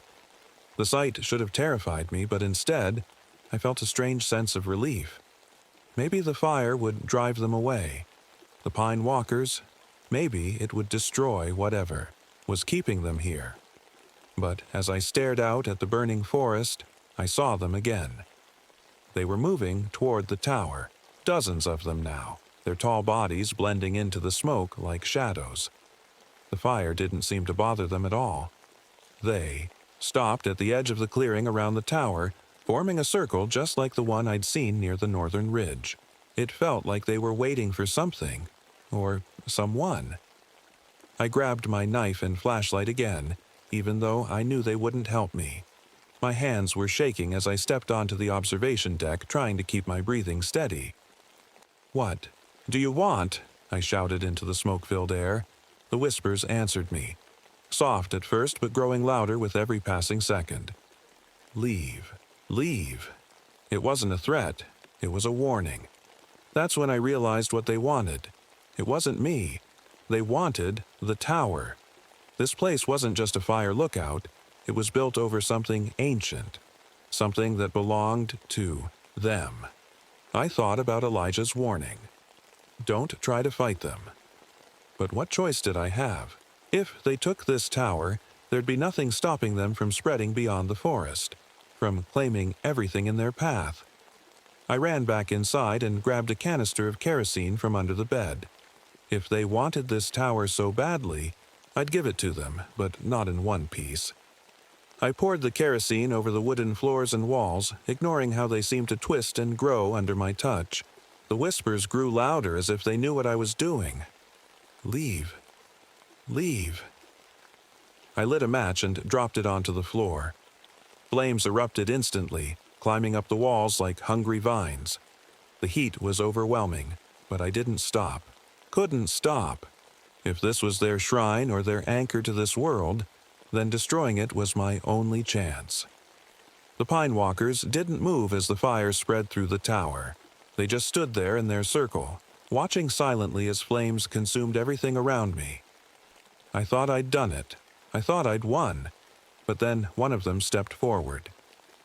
It climbed up to the observation deck with slow, deliberate movements, its bark-like skin cracking under the heat but never burning completely. When it reached me, it didn't attack. It just touched my arm with one of its elongated fingers. The pain was immediate, sharp and searing. And then it stopped. When I looked down at my arm, I saw something horrifying. Bark had started growing over my skin. I stumbled backward into the flames, trying to shake off whatever they'd done to me. But it was too late. The transformation had already begun. The last thing I remember before blacking out was falling through the burning floorboards as the tower collapsed around me. When I woke up, I was in a hospital bed surrounded by doctors and nurses. They told me firefighters had found me unconscious near the edge of the forest after putting out the wildfire. They said I was lucky to be alive, but they didn't know about my arm. The bark-like growth hadn't stopped. It had spread up to my shoulder now, twisting into patterns that looked eerily similar to those markings on the trees near the ridge. I didn't stay in that hospital for long. One night, while everyone else was asleep, I slipped out and disappeared, into the woods. I don't know why. I don't know what's happening to me. But part of me feels like I belong there now, like I'm becoming one of them. The last time anyone saw me was near a regrowth zone where new trees were sprouting after the fire. Some say they saw a man walking among those trees, tall and thin with bark-like skin blending into his surroundings. Maybe it wasn't me anymore. Or maybe it still was.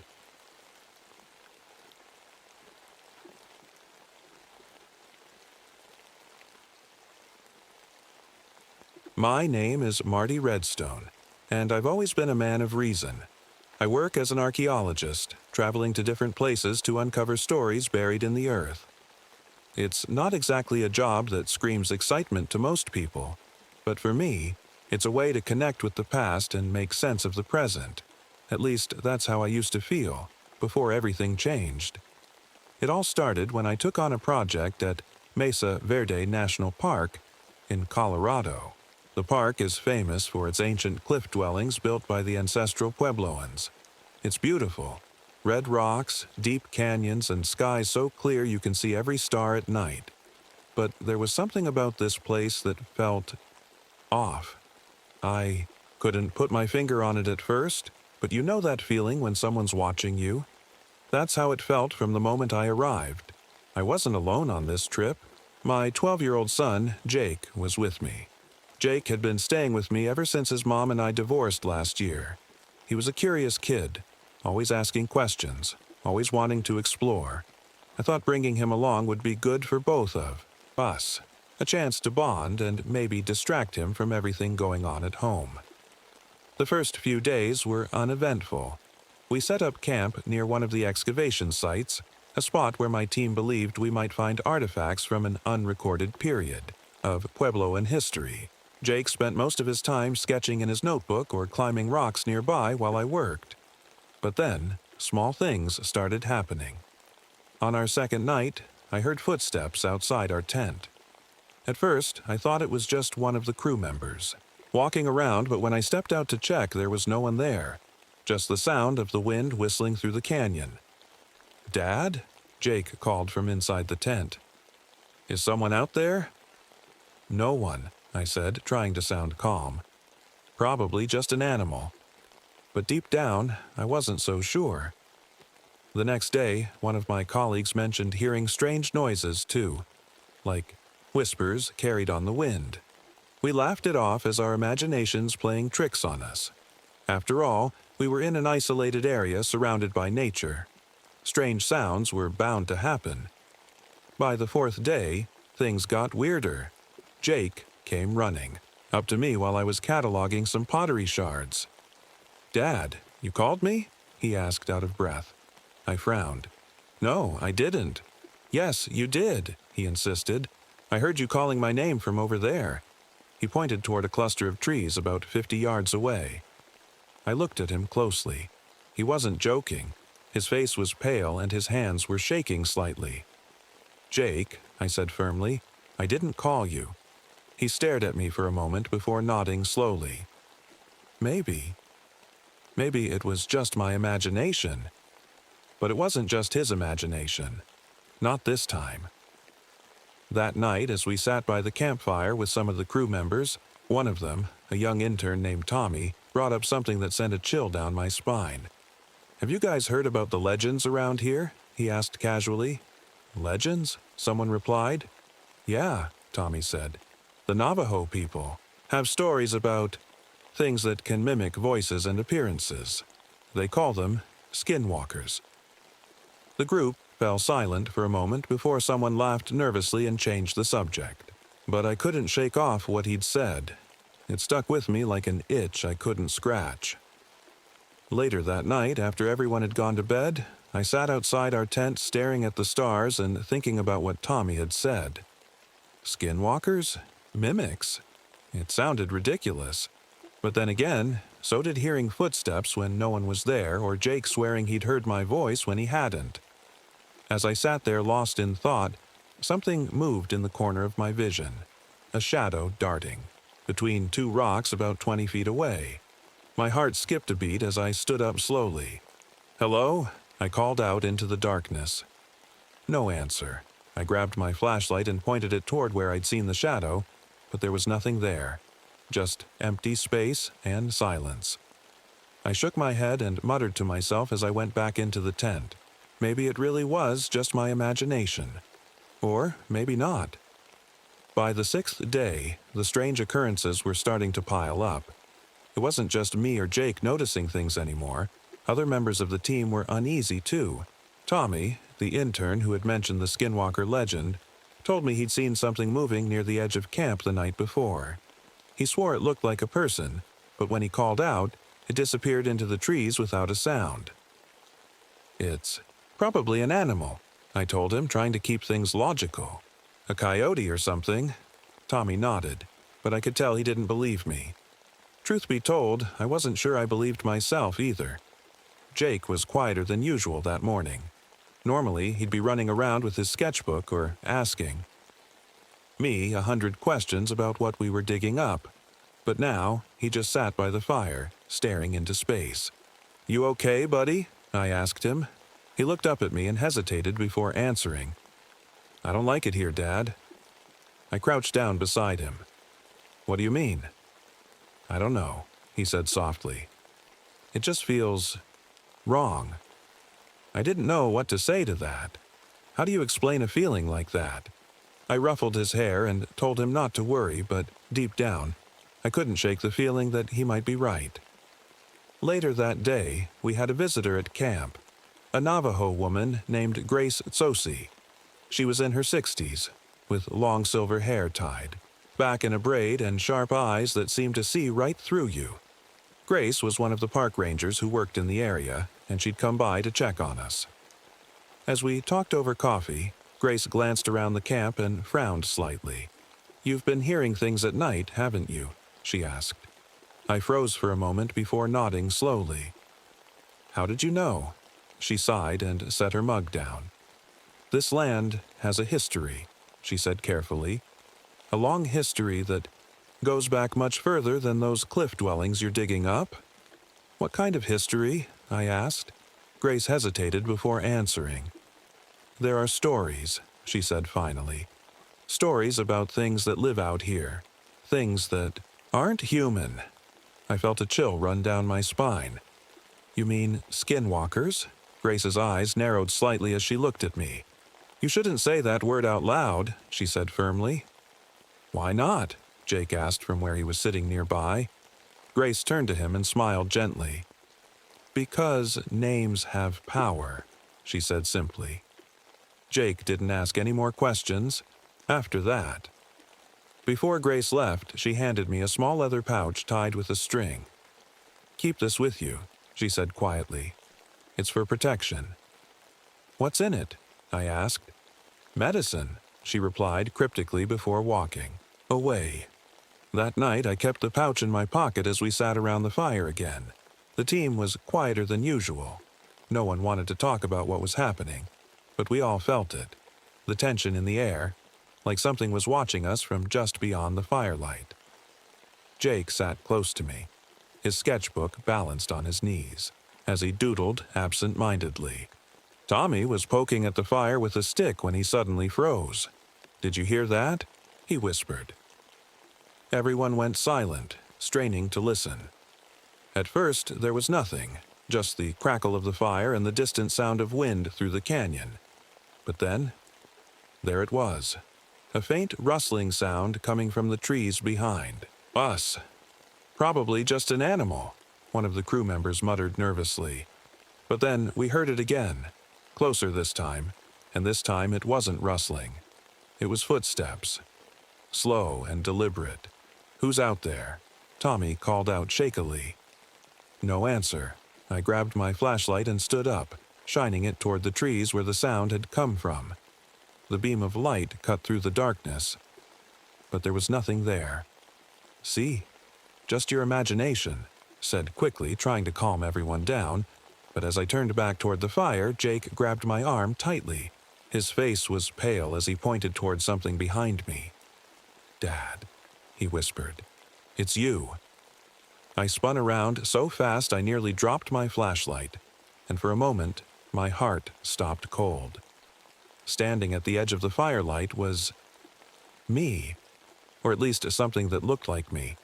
Same face, same clothes, but its expression was wrong, blank and empty like a doll's face.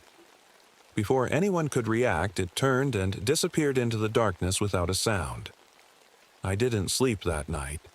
None of us did.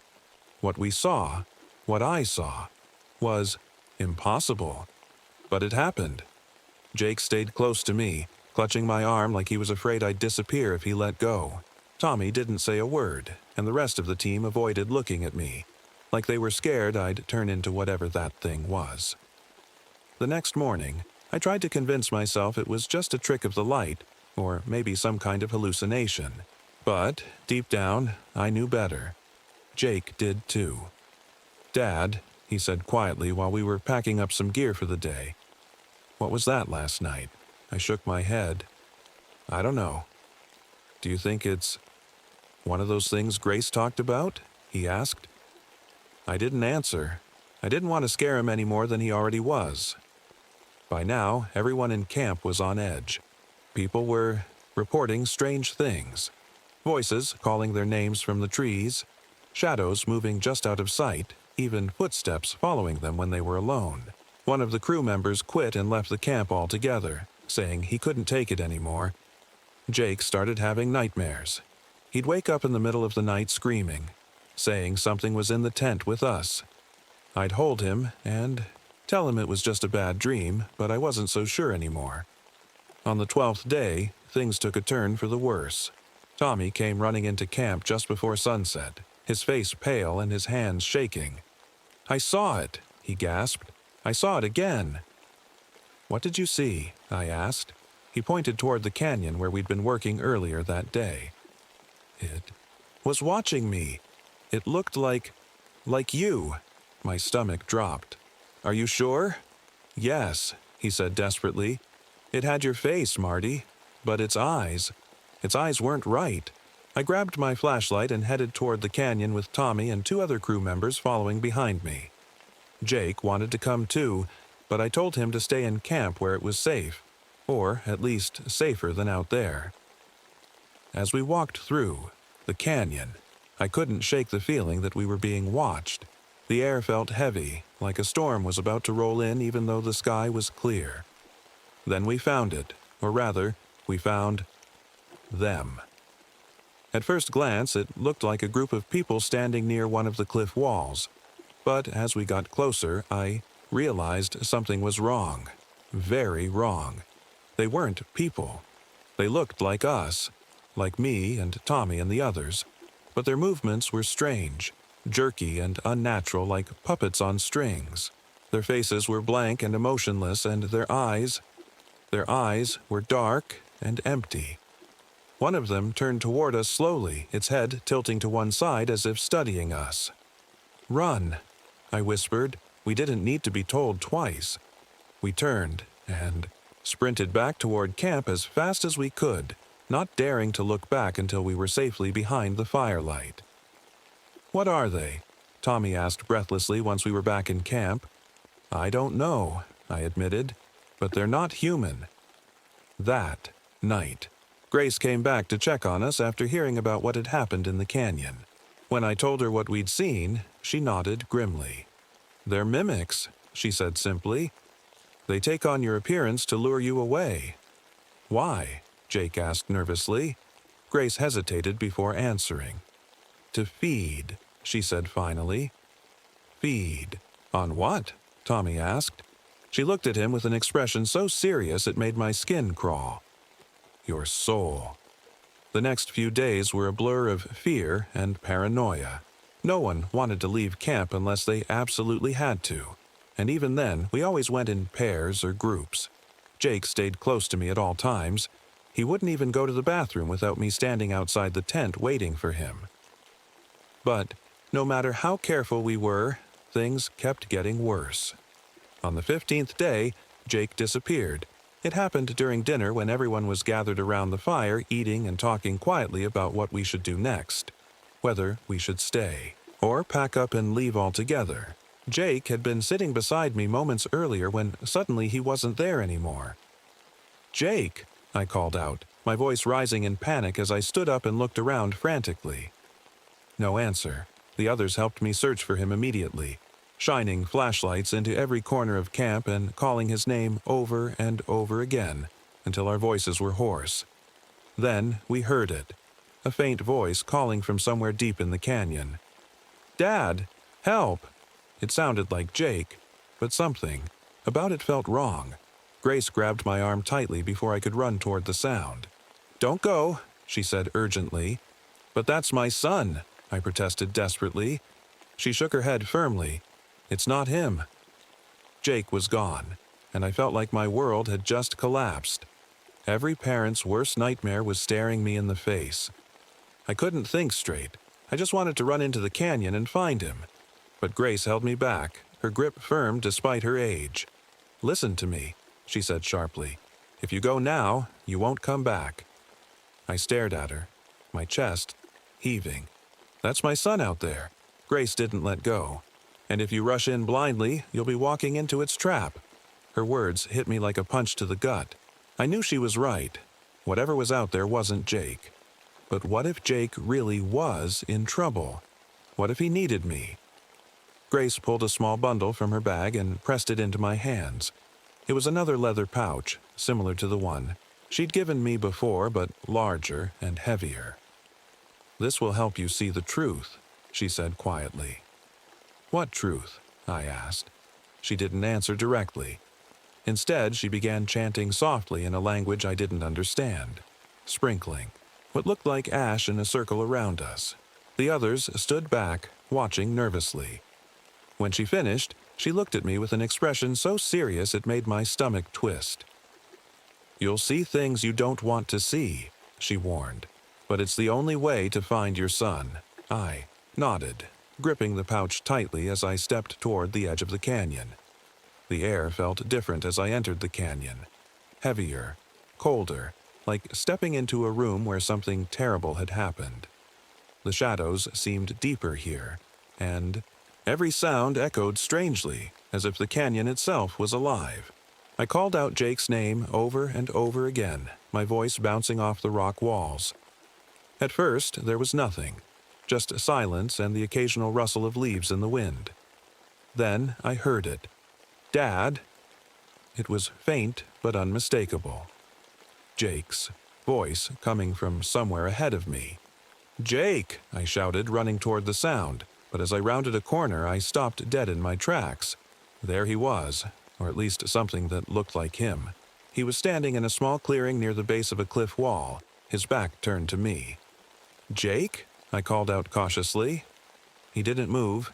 I took a step closer. "Jake!"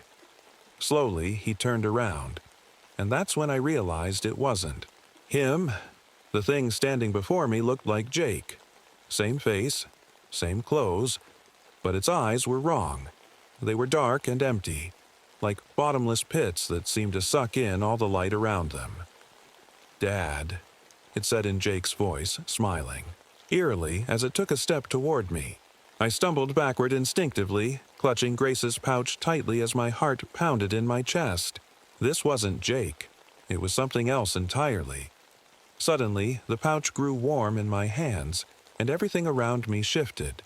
The canyon seemed darker now, more sinister, and the thing in front of me changed too. Its skin rippled like water, before peeling away to reveal something horrifying underneath. A twisted creature with long limbs and sharp claws, its face stretched into an unnatural grin filled with jagged teeth. It wasn't human, not even close. I ran blindly through the canyon, my flashlight bouncing wildly as I tried to get away from whatever that thing was. But no matter how fast I ran or how many turns I took, it always seemed to be just behind me, its footsteps echoing eerily through the darkness. Finally, I stumbled into a small chamber hidden behind a cluster of rocks. It was dark and cramped, but it felt safer than being out in the open. As I caught my breath, I noticed something strange on the walls of the chamber. Ancient pictographs carved into the stone. They depicted figures that looked human at first glance but had animal-like features. Claws instead of hands, elongated limbs, and faces twisted into grotesque shapes. In one corner of the chamber was a pile of bones, human bones, and among them was something that made my blood run cold, Jake's sketchbook. I grabbed it desperately and flipped through the pages. The drawings were just as he'd left them, pictures of animals and landscapes, but on the last page was something new, a crude sketch of a creature with dark eyes and sharp teeth, exactly like what I'd just seen. Grace found me hours later, near the entrance to the canyon. She didn't say anything. She just handed me another pouch and started chanting again. This time, her voice sounded stronger, more urgent. "What are you doing?" I asked shakily. "Preparing you," she said simply. "You're going to face it." I didn't want to face it. Every part of me wanted to grab Jake's sketchbook, pack up our things, and leave this cursed place behind. But I couldn't. Jake. was still out there somewhere, and I wasn't going to stop until I found him, even if it meant confronting whatever that thing was. Grace led me deeper into the canyon the next morning. She carried a small bundle of herbs and feathers, muttering under her breath as we walked. The others stayed behind at camp. They were too scared to come with us, and honestly, I didn't blame them. "Where are we going?" I asked as we climbed. "Over a rocky ledge?" "To its lair," Grace said simply. Her words sent a shiver down my spine. "How do you know where it is?" Grace stopped and looked at me with those sharp eyes of hers. "Because it wants you to find it." The canyon grew, darker as we went deeper, even though the sun was still high in the sky. The air felt heavy, like it was pressing down on us, making it harder to breathe. Every sound seemed louder. The crunch of our boots on the rocks, the rustle of leaves in the wind, even the distant echo of water dripping somewhere far away. Finally, we reached a narrow opening in the cliffside, a jagged crack barely wide, enough for a person to squeeze through. "It's in there," Grace said quietly. I stared at the opening, my heart pounding. "How do you know?" She didn't answer. Instead, she handed me a small bundle wrapped in cloth. "This is your protection," she said firmly. "Don't let go of it." I unwrapped the bundle carefully and found a small wooden figure carved into the shape of an animal. A wolf, I think, and a piece of red string tied around it. "What am I supposed to do with this?" I asked. "Hold it," Grace said simply. "It will keep you grounded." I stepped into the crack in the cliffside, my flashlight cutting through the darkness as I squeezed through the narrow passage. Grace stayed behind. She said she couldn't go any further without risking her own safety. The passage opened up into a large chamber deep inside the cliff, a space so vast I couldn't see where it ended. The walls were covered in pictographs like the ones I'd seen before, twisted figures with claws and teeth, but these were different. They seemed alive somehow, shifting and moving as if they were watching me. In the center of the chamber was a pile of bones, human bones, and among them was something that made my stomach turn: Jake's backpack. I ran toward it, my hands shaking as I grabbed it and searched through its contents.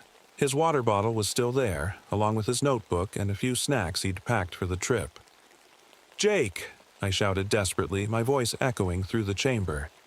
At first, there was nothing, just silence and shadows. But then I heard footsteps coming from somewhere behind me. I spun around, shining my flashlight toward the sound, and there it was. The creature stepped into the light slowly, its twisted body hunched over like it was too big for its own skin. Its face stretched into that same unnatural grin filled with jagged teeth, and its dark eyes locked onto mine. It didn't speak at first, it just stared at me like it was studying me. Then it tilted its head slightly and said in Jake's voice, "Dad!" My grip tightened around Grace's wooden figure as I took a step back. "Where's my son?" I demanded. The creature smiled wider, its teeth glinting in the flashlight beam. "He's here," it said softly. "What do you mean?" I asked shakily. It didn't answer directly. Instead, it reached out one long clawed hand toward me. And that's when I saw them, shadows moving behind it like puppets on strings.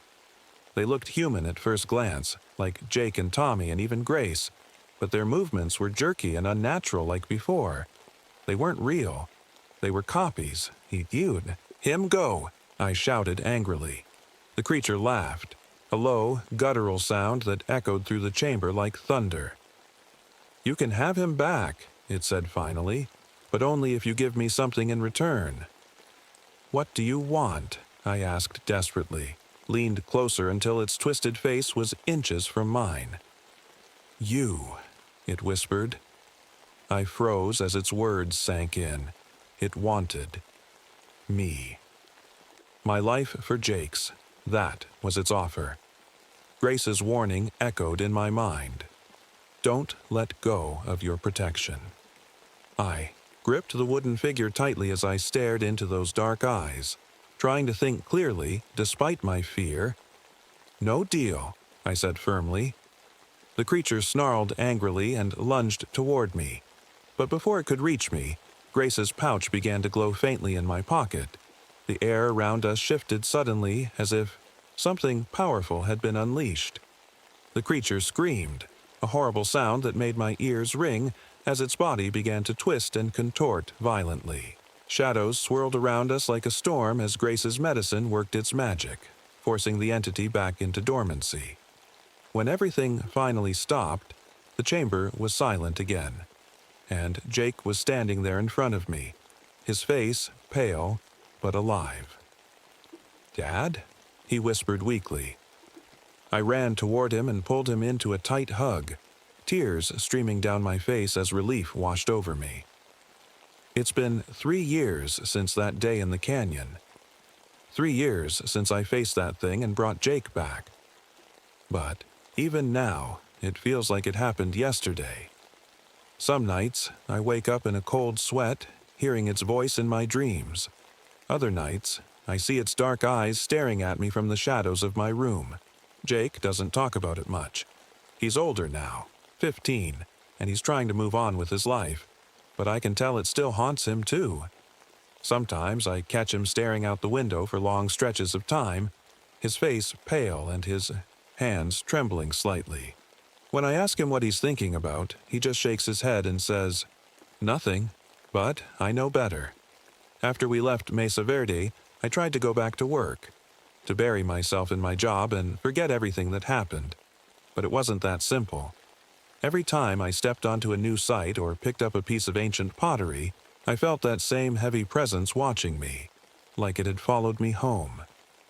I reached out to Grace a few months after we left the park, hoping she could give me some answers, or at least some peace of mind. But when I called the ranger station where she worked, they told me she'd passed away just days after we left. "Heart failure," they said. I didn't believe it. Grace was strong, stronger than anyone I'd ever met. Whatever happened to her, it wasn't natural. Jake and I moved to a small town in Montana not long after that.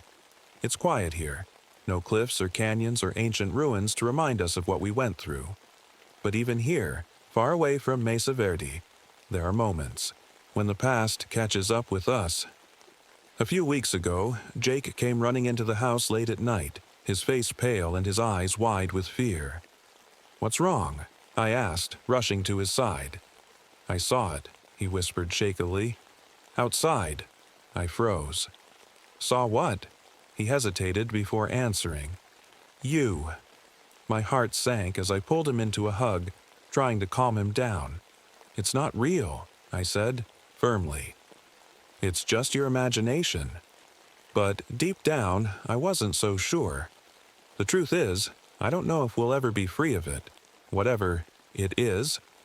Grace told me we'd forced it into dormancy that day in the canyon, but she never said.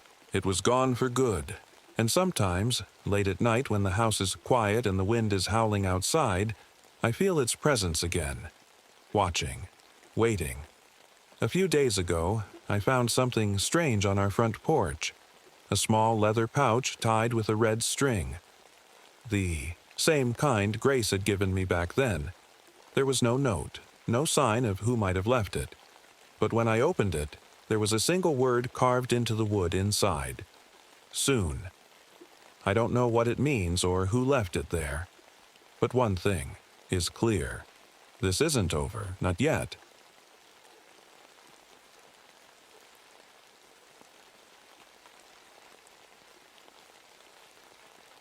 My name is Frank Donnelly, and I've been a forest ranger for over 15 years. I've seen a lot during my time, wildfires, animal attacks, lost hikers, but nothing prepared me for what happened last autumn in the Blackridge Mountains. It was supposed to be just another routine patrol, but it turned into something I'll never forget. Something I wish I could forget. The Blackridge Mountains are beautiful, especially in the fall. The trees turn shades of orange and red, and the air smells crisp and clean. But there's always been something off about this place. Locals tell stories about strange happenings, lights in the sky, eerie sounds at night, people disappearing, without a trace. I never paid much attention to those stories. I'm a man of facts, not superstition. On that particular day, I was heading out on a solo patrol. My dog Max was with me as always. He's a big German shepherd with a nose for trouble and a heart of gold. The weather was colder than usual for October, and the wind had a bite to it. The forest was unusually quiet. No birds chirping, no rustling leaves. Just silence. It felt like the trees were holding their breath.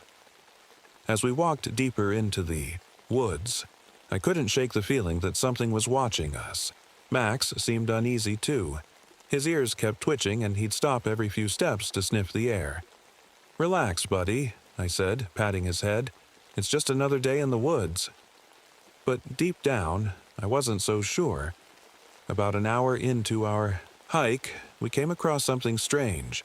A backpack lying in the middle of the trail. It looked brand new, like someone had just bought it yesterday. There were no signs of anyone around, no footprints or broken branches nearby. Just the backpack sitting there like it had been dropped from the sky. I picked it up and checked inside. There were some basic supplies, a water bottle, a flashlight, a map, but no ID or anything to tell me who it belonged to. "Weird," I muttered to myself. Max growled softly, his eyes fixed on something in the distance. I followed his gaze but didn't see anything unusual. Just more trees and shadows stretching across the ground as the sun dipped lower in the sky. "Come on," I said, slinging the backpack over my shoulder. "Let's keep moving." As we continued down the trail, things started to get even stranger. We found a deer lying dead near a stream. Not unusual in itself, but there was no blood anywhere. Not on its body, not on the ground around it. It looked like it had just stopped living. Max whined and backed away from the deer like he wanted. Nothing to do with it. I didn't blame him. It gave me chills, too. Something about this wasn't right. By now, the sun was setting, casting long shadows through the trees. The air felt heavier somehow, like it was pressing down on my chest. As much as I wanted to turn back and call it a day, my gut told me to keep going. We reached an old campsite about half an hour later, a spot that hadn't been used in years but still had remnants of tents and fire pits scattered around. That's when I noticed something that made my skin crawl. Claw marks on one of the trees near the edge of camp. They weren't from any animal I'd ever seen, too big for a bear or cougar and too deep for anything else that lived around here. Max barked sharply at nothing in particular before running toward one of the tents that had collapsed long ago. "Max, get back here!" I shouted as I chased after him. Inside what was left of the tent was another clue. A notebook filled with scribbled notes about geology and strange formations in these mountains. The name on the front read, Professor Weaver. A geologist who'd gone missing 2 weeks ago while studying rock formations in Blackridge. I felt a chill run down my spine as Max whimpered softly beside me. Something wasn't right here. I stood there for a moment, staring at the name on the notebook. Professor Weaver. The professor had been all over the local news a couple of weeks ago when he disappeared. He was supposed to be studying some unusual rock formations in these mountains, but no one had seen or heard from him since. Search teams had looked for days, but found nothing. And now, here I was, holding his notebook in my hands. I flipped through the pages. Most of it was technical stuff about rocks and minerals, things I didn't understand. But then I came across something that made me pause. Scrawled in shaky handwriting were the words, "The mountains are alive." "What the hell does that mean?" I muttered under my breath. Max let out a low growl, his ears pinned back as he stared into the trees behind me. I turned around quickly, my heart pounding, but there was nothing there. Just shadows and the faint rustling of leaves in the wind. "Easy, boy," I said, trying to calm both him and myself. But deep down, I couldn't shake the feeling that we weren't alone. I decided to take the notebook with me and head back to my cabin to report what I'd found.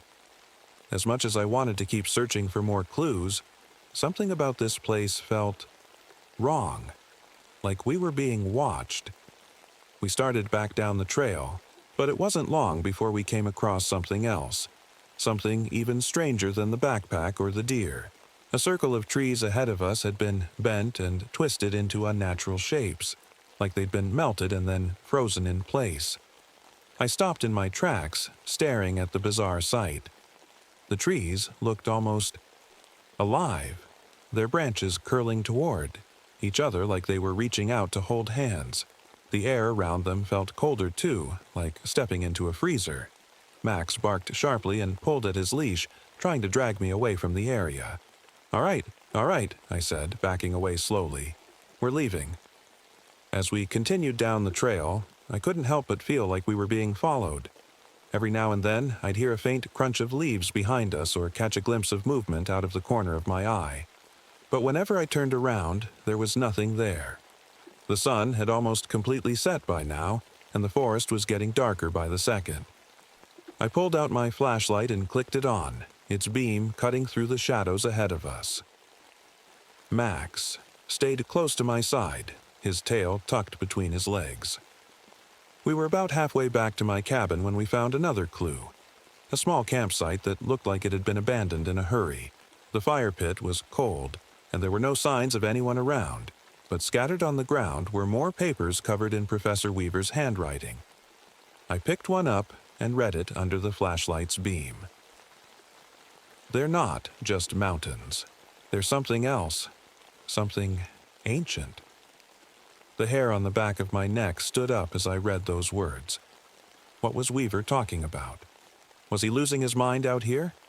Or was there really something strange going on in these mountains? Before I could think too much about it, Max started barking again, loud and frantic this time. He was facing a dense patch of trees just off the trail, his body rigid with fear. "Max! Quiet!" I hissed, trying to calm him down. But then I heard it, a low, rumbling sound coming from deep within the forest. It wasn't thunder or wind. It sounded alive. I froze in place, listening as the rumbling grew louder and seemed to move closer. The ground beneath my feet vibrated slightly, like something massive was shifting underground. "Time to go," I whispered to Max as I grabbed his leash and started walking as fast as I could without breaking into a run.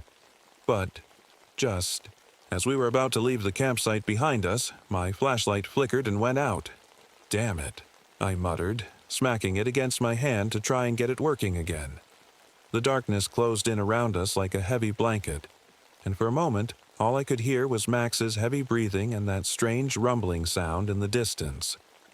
Finally, after what felt like an eternity, the flashlight flickered back on, and that's when I saw them. Eyes.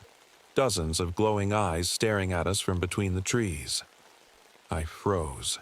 My flashlight beam caught the glowing eyes in the trees. Yellow, unblinking, and too many to count. They didn't move. They just stared, like they were waiting for something. Max growled low in his throat, his fur bristling as he pressed against my leg. I didn't dare move. My mind raced, trying to figure out what I was looking at. Wolves? No. Their eyes wouldn't glow like that. Deer? Maybe, but deer don't usually act this way. Whatever it was, I knew one thing. I didn't want to stick around to find out. Slowly, I backed away, keeping the flashlight pointed at the eyes. "Easy," I whispered to Max. "We're leaving." The eyes stayed where they were, watching us as we moved down the trail. My heart was pounding so hard I could hear it in my ears. Every instinct told me to run, but I forced myself to keep walking, steady and slow. After what felt like hours but was probably only a few minutes, the glowing eyes disappeared into the darkness behind us. The rumbling sound faded too, leaving only the crunch of our footsteps on the trail and the occasional rustle of leaves in the wind. I let out a shaky breath, realizing I'd been holding it the whole time. "What the hell is going on here?" I muttered under my breath. Max didn't answer, of course, but he seemed just as shaken as I was. His tail stayed tucked between his legs, and he kept glancing over his shoulder every few steps. We finally reached my cabin just as full darkness settled over the mountains. It's a small place, just one room with a bed, a table, and a wood stove, but it's always felt safe. Tonight, though, it felt different. The shadows seemed darker than usual, and the wind outside sounded almost angry. I locked the door behind us and turned on every light in the cabin. Max curled up on his bed in the corner but kept his head up, his ears twitching at every little sound outside. I sat down at the table and spread out Professor Weaver's notebook and papers in front of me. The words he'd written kept running through my head. The mountains are alive.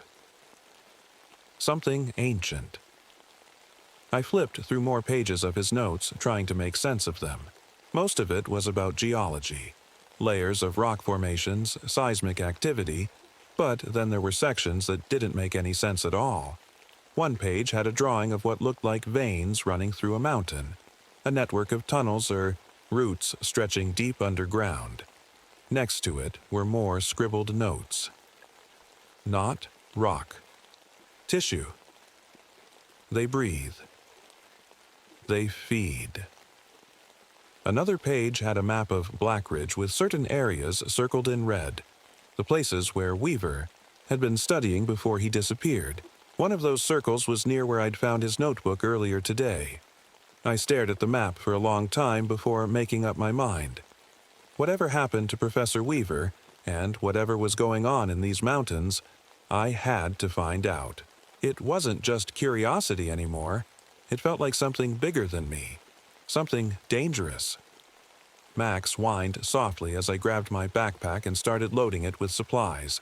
Water bottles, a flashlight, with extra batteries this time, some food, and my hunting knife. "You don't have to come," I said to him as I slung the pack over my shoulder. "But I'm guessing you're not going to let me go alone." He stood up immediately and wagged his tail once, not happily, but like he understood what we were about to do. The hike back into the forest felt different this time, heavier somehow. The wind had died down completely, leaving an eerie stillness that made every sound seem louder than it should be. We followed the map toward one of Weaver's circled locations, a spot near an old rock formation locals called the Spine. It's a jagged ridge that looks like a giant backbone sticking out of the ground. As we got closer, Max started acting strange again, sniffing at the air and whining softly like he could sense something I couldn't. And then we found it. The entrance to a cave hidden behind a cluster of twisted trees. It wasn't marked on any map I'd ever seen, but there it was, dark and yawning like a mouth waiting to swallow us whole. I hesitated at the entrance, shining my flashlight inside. The walls glistened faintly as if they were wet or alive. Max barked once sharply before stepping into the cave ahead of me. "Guess we're doing this," I said under my breath as I followed him inside. The air inside the cave was cold and damp, and it smelled faintly of earth and something metallic. My flashlight beam cut through the darkness, revealing walls that seemed to shimmer and pulse, almost like they were breathing. I tried to tell myself it was just my imagination playing tricks on me, but deep down, I knew it wasn't. Max stayed close to my side, his ears pinned back and his tail low. He didn't bark or growl this time. He just kept moving forward like he was being pulled by something he couldn't resist. I wanted to turn around and leave, but my legs kept moving too, like they had a mind of their own. The deeper we went into the cave, the stranger it became. The walls weren't just shimmering. They were covered in some kind of glowing moss or fungus that pulsed faintly with light. It reminded me of veins under skin, carrying blood through a body. Every few steps I'd hear a faint rumbling sound, coming from somewhere deep within the cave, like something huge was shifting far below. I kept my flashlight pointed straight ahead, trying not to look too closely at the walls. But then I saw something that made me stop in my tracks. A figure, slumped against the wall up ahead. "Professor Weaver?" I called out hesitantly, my voice echoing through the cave. The figure didn't move. I stepped closer, my heart pounding in my chest. Max growled softly but didn't stop me. When I finally reached the figure, I felt my stomach drop. It was Professor Weaver, or what was left of him. His body was partially fused into the wall of the cave, his skin stretched and twisted like it had been absorbed by whatever this place was. His face was frozen in an expression of terror, his eyes wide and unseeing. I stumbled back, nearly dropping my flashlight. "Oh my God," I whispered, my voice shaking. Max barked sharply, snapping me out of my shock. He was staring at something further down the cave, a faint glow coming from around a bend in the tunnel. I didn't want to go any further. Every instinct told me to turn around and run as fast as I could, but something about that glow drew me in, like it was calling to me. "Stay close," I said to Max as we moved toward the light. When we rounded the corner, I saw it, the source of the glow. The tunnel opened up into a massive chamber filled with strange bioluminescent growths that covered every surface. In the center of the chamber was something that made my blood run cold, a pulsating mass of flesh and rock that seemed to be alive. It looked like part of the mountain itself had come to life, a grotesque mix of stone and organic tissue that throbbed, with every beat of its massive heart-like core. Veins ran through it like roots in soil, glowing faintly as they carried something through its body. I stared at it in horror, unable to move or speak. This wasn't just a cave, it was part of whatever this thing was. The mountain wasn't just alive, it was feeding. Suddenly, the rumbling sound grew louder and the ground beneath us shook violently. The pulsating mass seemed to react to our presence, its movements growing faster and more erratic. Max barked frantically, pulling at his leash as if he wanted to get as far away from this thing as possible. "We're leaving," I said quickly, turning back toward the tunnel we came from. But before we could take more than a few steps, the entrance to the chamber began to close, rock and flesh merging together like a living door sealing shut. "No," I shouted, running toward the closing gap. Max squeezed through just before it sealed completely, but I wasn't fast enough. The entrance closed behind him with a sickening squelch, trapping me inside with this thing. I pounded on the wall, with my fists shouting for Max even though I knew he couldn't hear me anymore. The rumbling grew louder again, and I turned around slowly to face the pulsating mass in the center of the chamber. It felt like it was watching me, even though it didn't have eyes or a face. Somehow, I knew it could see me, feel me. Want me? I stood frozen, staring at the pulsating mass in the center of the chamber. My flashlight flickered weakly, its beam barely cutting through the eerie glow of the veins running through the walls. I could feel my heart pounding in my chest, but it wasn't just fear. It was something else. The air felt thick, like it was pressing down on me, and I swear I could hear whispers coming from the walls. I had to get out of here. Somehow. I turned back to where the entrance had sealed shut and ran my hands over the surface. It was warm to the touch, too warm for rock, and it pulsed faintly under my fingers. It felt alive. I tried pushing, pulling, even hitting it with the butt of my flashlight, but it didn't budge. The rumbling sound grew louder behind me, and I turned around to see the mass in the center of the chamber moving, stretching out tendrils of flesh and rock toward me. They moved slowly at first, almost cautiously, but then they started speeding up. I scrambled backward, my mind racing. What was this thing? What did it want? And how was I supposed to fight something like this? My eyes darted around the chamber, searching for anything that could help me. That's when I noticed something strange. A cluster of metallic objects, embedded in one of the walls. They looked like old mining tools.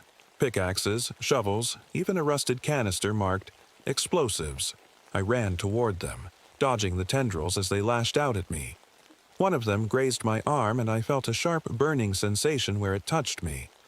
I didn't stop to look. I just kept moving. When I reached the wall, I grabbed one of the pickaxes and swung it at the tendrils that were closing in on me. The sharp edge cut through them easily, and they recoiled with a sickening squelch. but I knew it wouldn't hold them off for long. I turned my attention to the canister marked explosives. It was old, probably decades old, but it looked intact. I pried it loose from the wall and checked inside. There were a few sticks of dynamite left, along with some matches. My hands were shaking as I pulled out the dynamite and started preparing it. I hadn't used explosives since my training days as a ranger years ago, but I still remembered enough to know what to do. The tendrils were closing in again, faster this time. The mass in the center of the chamber seemed to be growing larger, its movements more frantic as if it could sense what I was doing. "Come on," I muttered under my breath as I lit the fuse on the dynamite. The sparks hissed loudly in the quiet chamber, and I knew I only had seconds before it went off. I threw the dynamite toward the pulsating mass and ran for cover behind one of the walls.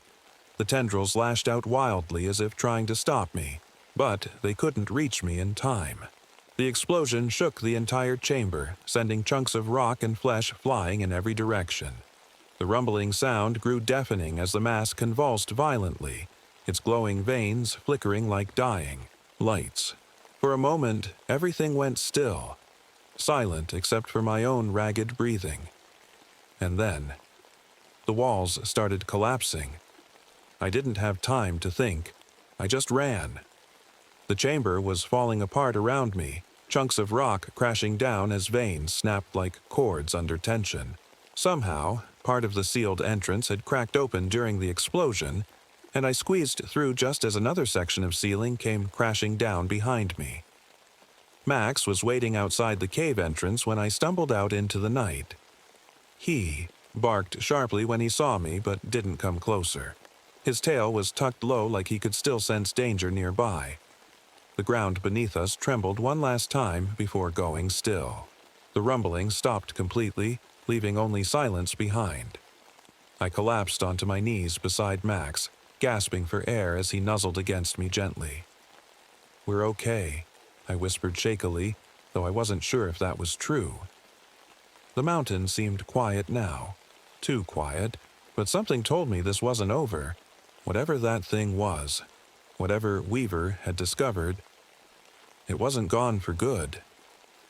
Max and I sat there in the dark forest, the cave behind us silent now, as if it had never been alive at all. The explosion had done something, hurt it, maybe, but I couldn't shake the feeling that it wasn't gone. Not really. The mountain felt different now. Quieter, yes, but also heavier somehow, like it was holding its breath. I looked down at Max, who was still pressed close to my side. His fur was matted with dirt and his eyes were wide with fear. "We're okay," I said again, more to myself than to him. My voice sounded hollow in the stillness of the night. I pulled out my radio from my backpack and tried calling for help. "This is Ranger Donnelly," I said, my voice shaky but firm. "I need assistance near Blackridge Cave. Possible structural collapse. Over." The radio crackled faintly, but there was no response. I tried again and again, but all I got was static. It was like the mountain itself was blocking the signal. "Figures," I muttered under my breath as I slung my backpack over my shoulder and started walking back toward the trailhead. Max stayed close to me, his ears twitching at every little sound in the forest. The hike back to my cabin felt longer than it should have. Every shadow seemed darker, every sound louder. I kept glancing over my shoulder, half expecting to see those glowing eyes staring back at me from the trees. But there was nothing. When we finally reached the cabin, I locked the door behind us and collapsed onto the floor.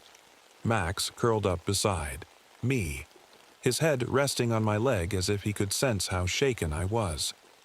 I didn't sleep that night. Not really. Every time I closed my eyes, I saw Professor Weaver's face fused into the wall of that cave, or felt the tendrils lashing out at me. In the darkness, the whispers were still there too, faint but persistent, like they were buried deep in my mind. The next morning, I drove into town to report what had happened.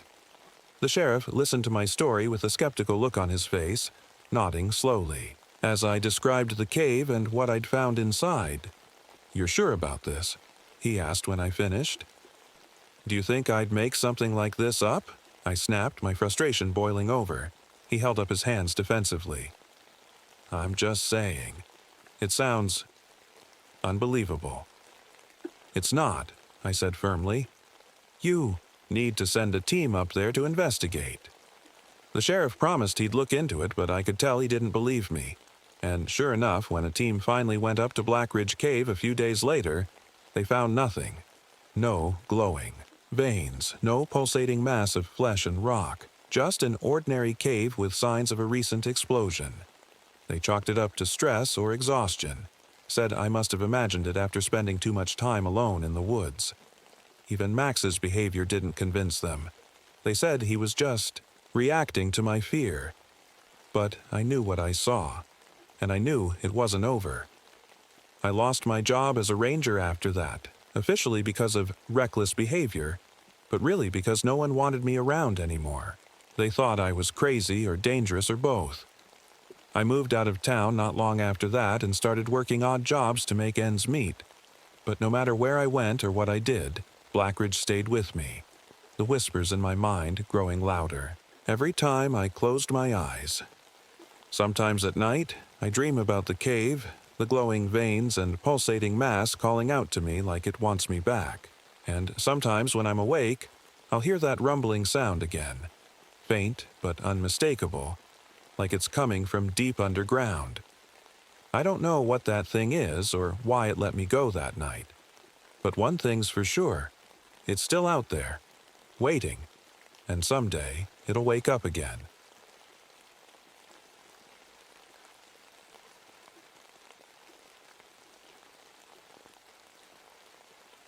My name is Elaine Moretti. I'm a park ranger and I've spent most of my life in the wilderness. People say it's peaceful out here, but they don't know what I've seen. The forest isn't always quiet. Sometimes it feels like it's alive, watching you, waiting for something. This summer has been strange. The drought has dried up almost everything. The rivers are barely flowing, the lake is shrinking, and even the animals seem restless. I've been having trouble sleeping lately. Every night I wake up drenched in sweat after dreaming about water, endless waves crashing over me, pulling me under. But I try not to think about it too much. It's probably just stress. Today was supposed to be normal.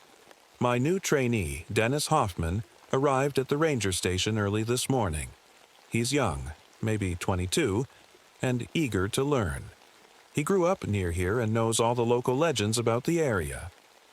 You ever hear about the lake spirits? He asked me as we walked toward the water. I laughed a little. Lake spirits? Sounds like campfire stories. Dennis shrugged. Maybe, but my grandma used to say people disappeared around this lake during droughts. She said the spirits get angry when their home dries up. I didn't take him seriously. At first, people love telling ghost stories about places like this. It makes them feel connected to something bigger than themselves. But as we reached the lake, I felt a chill run down my spine. The water looked wrong. It wasn't just low. It was rippling in strange patterns even though there wasn't any wind. And there was mist rising from the surface even though it was hot enough to fry an egg on a rock. Dennis pointed toward the far end of the lake where some campers had set up their tents. Should we check on them? He asked. I nodded. Let's go. As we walked along the shore, I noticed something odd floating in the shallow water. Translucent egg-like sacs attached to clusters of algae. They pulsed slightly as if they were alive. What are those? Dennis asked. I don't know, I replied, kneeling down for a closer look. They don't look like anything I've seen before. Dennis stepped back suddenly, his face pale. Elaine, look at the water. I turned my head and froze. There were ripples forming in perfect circles around us, as if something invisible was moving beneath the surface. Let's keep going, I said quickly. When we reached the campers' site, it was completely empty, but not in a normal way. Their tents were still standing. Their gear was scattered around as if they'd left in a hurry, but there was no sign of them anywhere. Dennis picked up a shoe lying near one of the tents and frowned. Look at this, he said, holding it. out to me. The sole of the shoe had claw marks on it, long, deep scratches that didn't look human. I felt my stomach twist as I stared at those marks. Something wasn't right here. Something was very wrong. Dennis and I stood there for a while, staring at the abandoned campsite. The silence around us felt heavy, like the forest itself was holding its breath. I tried to think of a logical explanation. Maybe the campers had wandered off or gotten scared by a bear. But those claw marks on the shoe? They didn't make sense. "We should call this in," Dennis said, his voice low. I nodded and reached for my radio. "Base, this is Elaine. We've got an abandoned campsite near the south shore of the lake. No sign of the campers. Over." There was a crackle of static, but no response. "Base, do you copy?" I tried again, but all I got was more static. Dennis frowned. "That's weird. The signal's usually fine out here." I glanced at him, trying to hide my unease. "Maybe it's just interference. Let's head back to the station and report this properly." As we started walking back along the lake, Dennis suddenly stopped. "Did you see that?" he whispered. "See what?" He pointed toward the water. "There. Someone was walking on it." I followed his gaze, but all I saw were ripples spreading across the surface. "Dennis, no one can walk on water." "I know what I saw," he insisted. His face was pale, and his hands were shaking slightly. I didn't want to scare him, or myself, so I tried to stay calm. "It's probably just a trick of the light," I said, though deep down I wasn't so sure. We kept moving, but something about the lake felt wrong. The mist was thicker now, swirling in strange patterns that didn't seem natural. Every so often, I thought I saw shapes in it. Tall, thin figures that disappeared as soon as I blinked. When we finally reached the ranger station, I felt a wave of relief, until Dennis pointed at the radio on my desk. "It's on," he said, quietly. Sure enough, the radio was crackling with static, but mixed in with it were faint voices. They were speaking in a language I didn't recognize, their words slow and rhythmic like a chant. "What is that?" Dennis asked. "I don't know," I admitted. My hands trembled as I turned the volume down. Maybe it's just interference from another channel. But even as I said it, I knew that wasn't true. The rest of the day passed uneventfully, or at least as uneventfully as it could after what we'd seen and heard. By evening, we decided to check on the lake one more time before calling it a night. As we walked back toward the shore, Dennis suddenly froze again. "Elaine, look," followed his gaze and felt my stomach drop. There were footprints in the sand leading from the water up into the trees, but they weren't normal footprints. They started out human but gradually changed into something else, something with long toes and sharp claws. We followed them cautiously into the woods until they stopped abruptly at a clearing. In the center of it was something that made my blood run cold. A circle of stones arranged around what looked like an old wooden mask carved with strange symbols. "What is this?" Dennis whispered. "I don't know," I replied honestly. But one thing was clear. Whatever was happening here wasn't natural. And it wasn't over yet. I didn't sleep much that night. Every time I closed my eyes, I saw those footprints. The way they changed from human to something else. And that mask, it felt like it was staring at me, even though it didn't have eyes. Dennis wasn't doing much better. When I came downstairs in the morning, he was sitting at the kitchen table, staring at his coffee like it held answers. "You okay?" I asked. He shook his head slowly. "I couldn't stop thinking about those voices on the radio. Did you hear them? They weren't speaking English." "I heard them," I admitted. "But let's not jump to conclusions. Maybe there's a logical explanation." Dennis didn't look convinced, but he didn't argue. "What's the plan for today?" "We're going back to the lake," I said firmly. "We need to figure out what's going on." The walk to the lake felt different this time. Heavier somehow, like the air was pressing down on us. The mist was thicker than ever, clinging to the ground like a blanket. And the water, it wasn't rippling anymore. It was perfectly still, like glass. Dennis crouched near the shore and pointed at something in the mud. Elaine. Look at this. I knelt beside him and saw what he was talking about. More footprints, but these ones were deeper. Like whatever made them weight a lot more than a person. They're heading toward the woods, Dennis said. I hesitated. Every instinct I had told me not to follow them. But we couldn't just ignore this. Let's go, I said finally. We followed the trail into the trees, moving slowly and carefully. The forest was eerily quiet.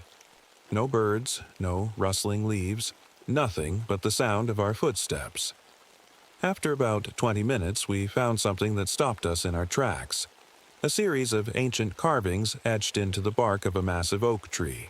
They looked like pictographs, simple drawings that told a story. Dennis ran his fingers over one of them. These are old, really old. What do they mean? I asked. I'm not sure, he said. But look at this one. It shows people standing by a lake and then disappearing into it. I felt a chill run down my spine as I stared at the carving.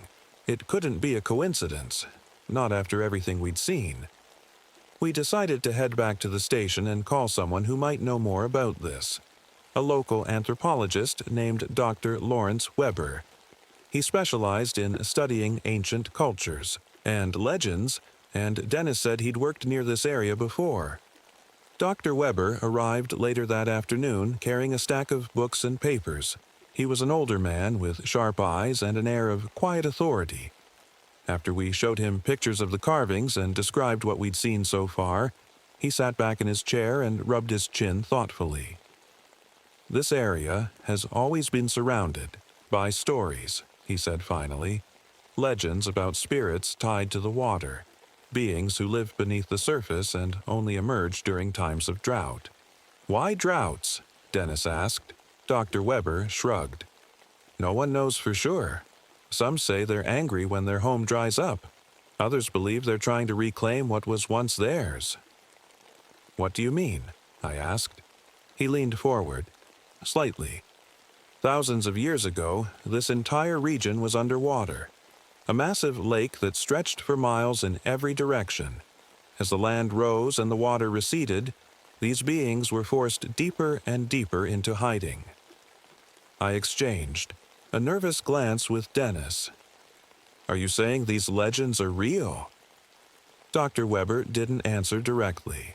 Instead, he pulled out an old journal from his bag and flipped through its pages until he found what he was looking for. A drawing of humanoid figures made entirely of water.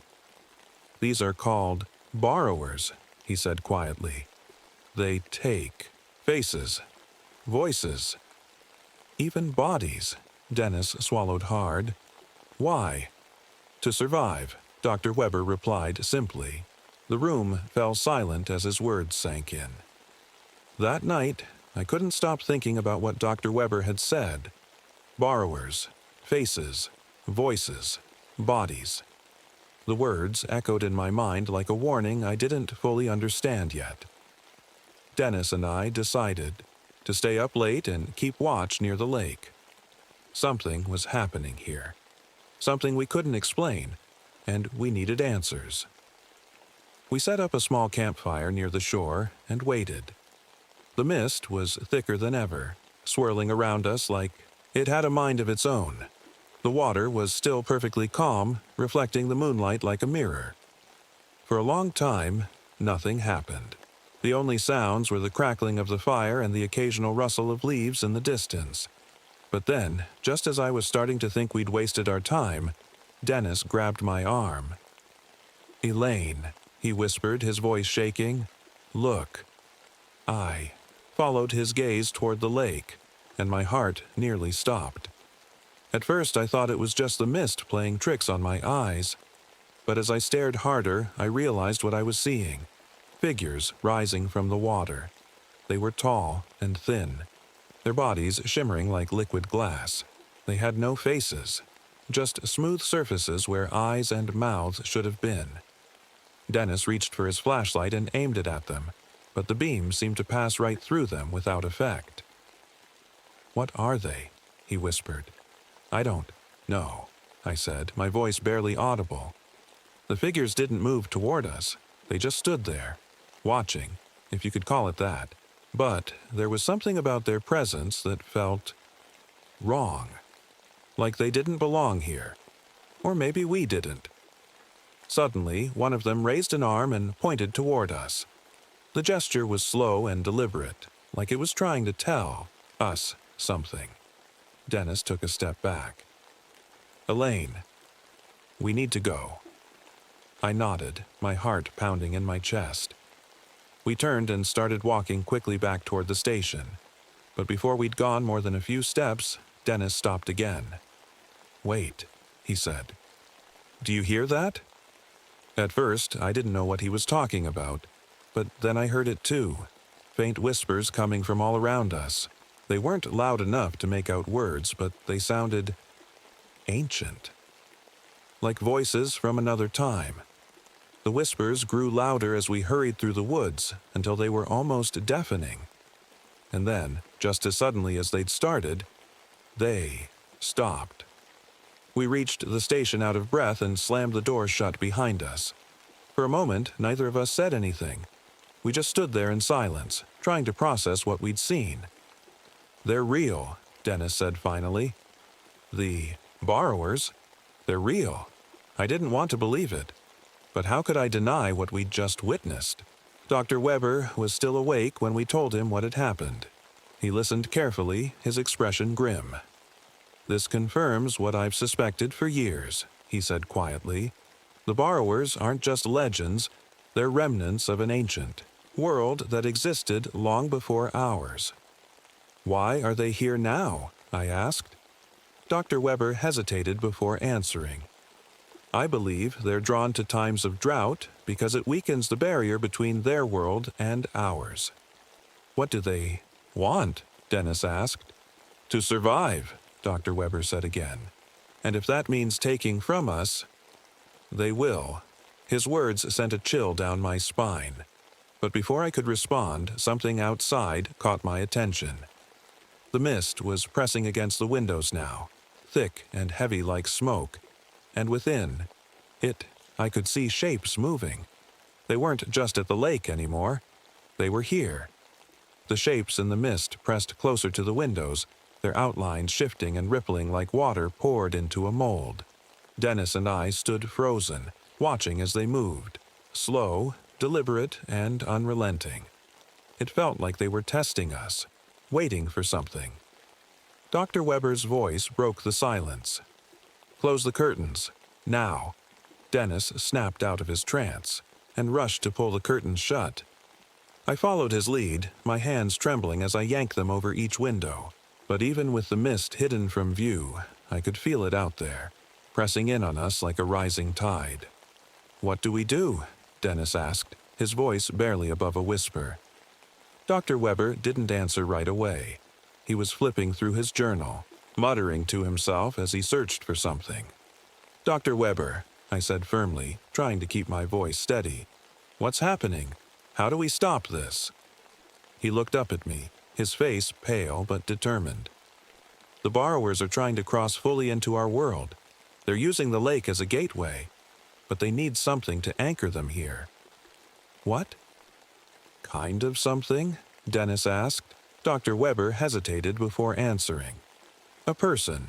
The room went silent as his words sank in. "They're looking for someone to take," he continued, "someone they can use to complete their transformation."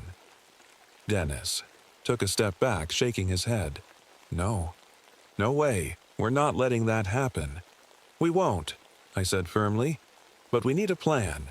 Dr. Weber pointed to a map spread out on the table. "There's an old legend about a temple beneath the lake, a place where the borrowers were first bound to this world thousands of years ago. If we can find it, we might be able to stop them." "How?" I asked. "There's a ritual," he explained. "A way to seal the gateway and send them back. But it requires someone with a connection to them." I frowned. What kind of connection? Dr. Weber looked at me strangely for a moment before speaking. You. What? I said, my stomach twisting. He gestured toward my arm where my birthmark, a faint swirl that almost looked like water, was visible just below my sleeve. That mark, he said quietly. It's a symbol of their world. You're connected to them in ways you don't understand. I stared at him in disbelief, but before I could respond, there was a loud crash from outside. They're coming, Dennis whispered. The front door rattled violently, as if something was trying to force its way inside. Water began seeping under the doorframe, spreading across the floor in thin streams that moved unnaturally, like they had minds of their own. We have to go, Dr. Weber said urgently. Now. We grabbed what we could, flashlights, ropes, anything that might be useful, and bolted out the back door into the night. The mist was everywhere now, swirling around us like a living thing. The shapes within it were clearer than ever, tall, faceless figures that seemed to melt and reform with every step they took. Head for the lake, Dr. Weber shouted over the sound of rushing water that seemed to come from nowhere. We ran as fast as we could, slipping and stumbling on the wet ground until we reached the shore. The lake was even lower than before, revealing jagged rocks and patches of mud. But in the center of it was something new, a dark opening that looked like the entrance to an ancient temple. That's it, Dr. Weber said breathlessly. That's where we need to go. Without hesitation, we waded into the water and made our way toward the temple. The cold seeped through my boots and into my skin, but I forced myself to keep moving.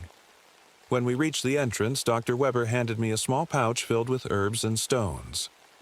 You'll need these for the ritual, he said quickly. Place them in the center of the temple and recite these words. He handed me a piece of paper with strange symbols written on it. What about you? I asked. We'll hold them off, he said firmly, nodding toward Dennis. I wanted to argue. I didn't want to leave them, but there was no time. Go! Dr. Weber shouted as one of the figures emerged from the mist and lunged toward us. I ran into the temple without looking back, my heart pounding in my chest as I descended into its dark depths. The air inside was thick and heavy, filled with an ancient energy that made my skin crawl. At the center of the chamber was a stone altar covered in carvings similar to those we'd seen in the woods. I placed the pouch on the altar and unfolded the paper Dr. Weber had given me. The symbols blurred together as tears filled my eyes. But I forced myself to focus and began reciting them aloud. As I spoke, the ground beneath me began to tremble, and a low hum filled the air, a sound that seemed to come from deep within the earth itself. Outside, I could hear shouting and splashing as Dennis and Dr. Weber fought off whatever was coming for us, but I couldn't stop now. The hum grew louder and louder until it was almost deafening, and then everything went still. For a moment, I thought, it had worked, but then I felt something cold wrap around my ankle. I looked down and saw water rising around me, faster than it should have been, and within it were dozens of faces staring up at me with empty eyes. They weren't going to let me finish, not without a fight. I froze as the water climbed higher, wrapping around my legs like icy hands. The faces within it stared at me, blank, hollow, and unrelenting. I wanted to scream, but my voice felt trapped in my throat. The ritual wasn't finished yet. I had to keep going. I forced myself to focus on the paper in my hands and began reciting the words again. My voice shook at first, but as I spoke, the symbols seemed to glow faintly as if they were coming alive. The water surged upward, pulling at me harder now, trying to drag me down. But I didn't stop. I couldn't stop. Suddenly, there was a loud crack, a sound like stone splitting, and the entire chamber shook violently. The faces in the water twisted and contorted, their hollow mouths opening in silent screams. I shouted the final word of the ritual, and everything went still. The water around me dropped instantly, leaving me standing in the center of the chamber, soaked and trembling. The faces were gone. The hum that had filled the air was gone. And for the first time in what felt like hours, there was silence. I stumbled out of the temple and into the night. The mist was gone now, replaced by a clear sky filled with stars. Dennis and Dr. Weber were waiting for me near the shore, both of them soaked and exhausted but alive. "It worked," I said weakly. Dr. Weber nodded, his expression grim. "For now." "What do you mean?" Dennis asked. Dr. Weber sighed heavily. "The ritual sealed the gateway, but it didn't destroy it. The borrowers will return eventually." Dennis looked at me with wide eyes. "What do we do then?" Didn't have an answer, and neither did Dr. Weber. We made our way back to the station in silence, each of us lost in our own thoughts. When we arrived, Dennis turned to me with a strange look on his face. "I think I'm done here," he said quietly. "What do you mean?" I asked. He hesitated before answering. "This place, it's not safe anymore." I wanted to argue, to tell him that we'd figure it out together. But deep down, I knew he was right. Dennis left that night without saying much more, and Dr. Weber followed soon after. By morning, I was alone again, just like before. The lake returned to normal. Over the next few days, or at least it seemed normal on the surface, but every time I walked near it, I felt a strange pull, like it was calling to me. And then there were the whispers. They started faintly at first, just a soft murmur near water sources, but they grew louder as time went on. Sometimes I thought I saw shapes moving in my reflection, or heard voices when no one was around. I tried to tell myself it was just my imagination, that everything was fine now, but deep down, I knew better. The borrowers weren't gone, not completely. They were waiting, watching, and someday they'd come back. As I sat by the lake one evening, staring into its depths, I thought about Dennis and Dr. Weber, and all the people who'd disappeared over the years. I opened my journal and wrote one final entry. "The borrowers will return someday, and when they do, we won't be ready." The mist began rising from the water again as I closed my journal and stood up to leave.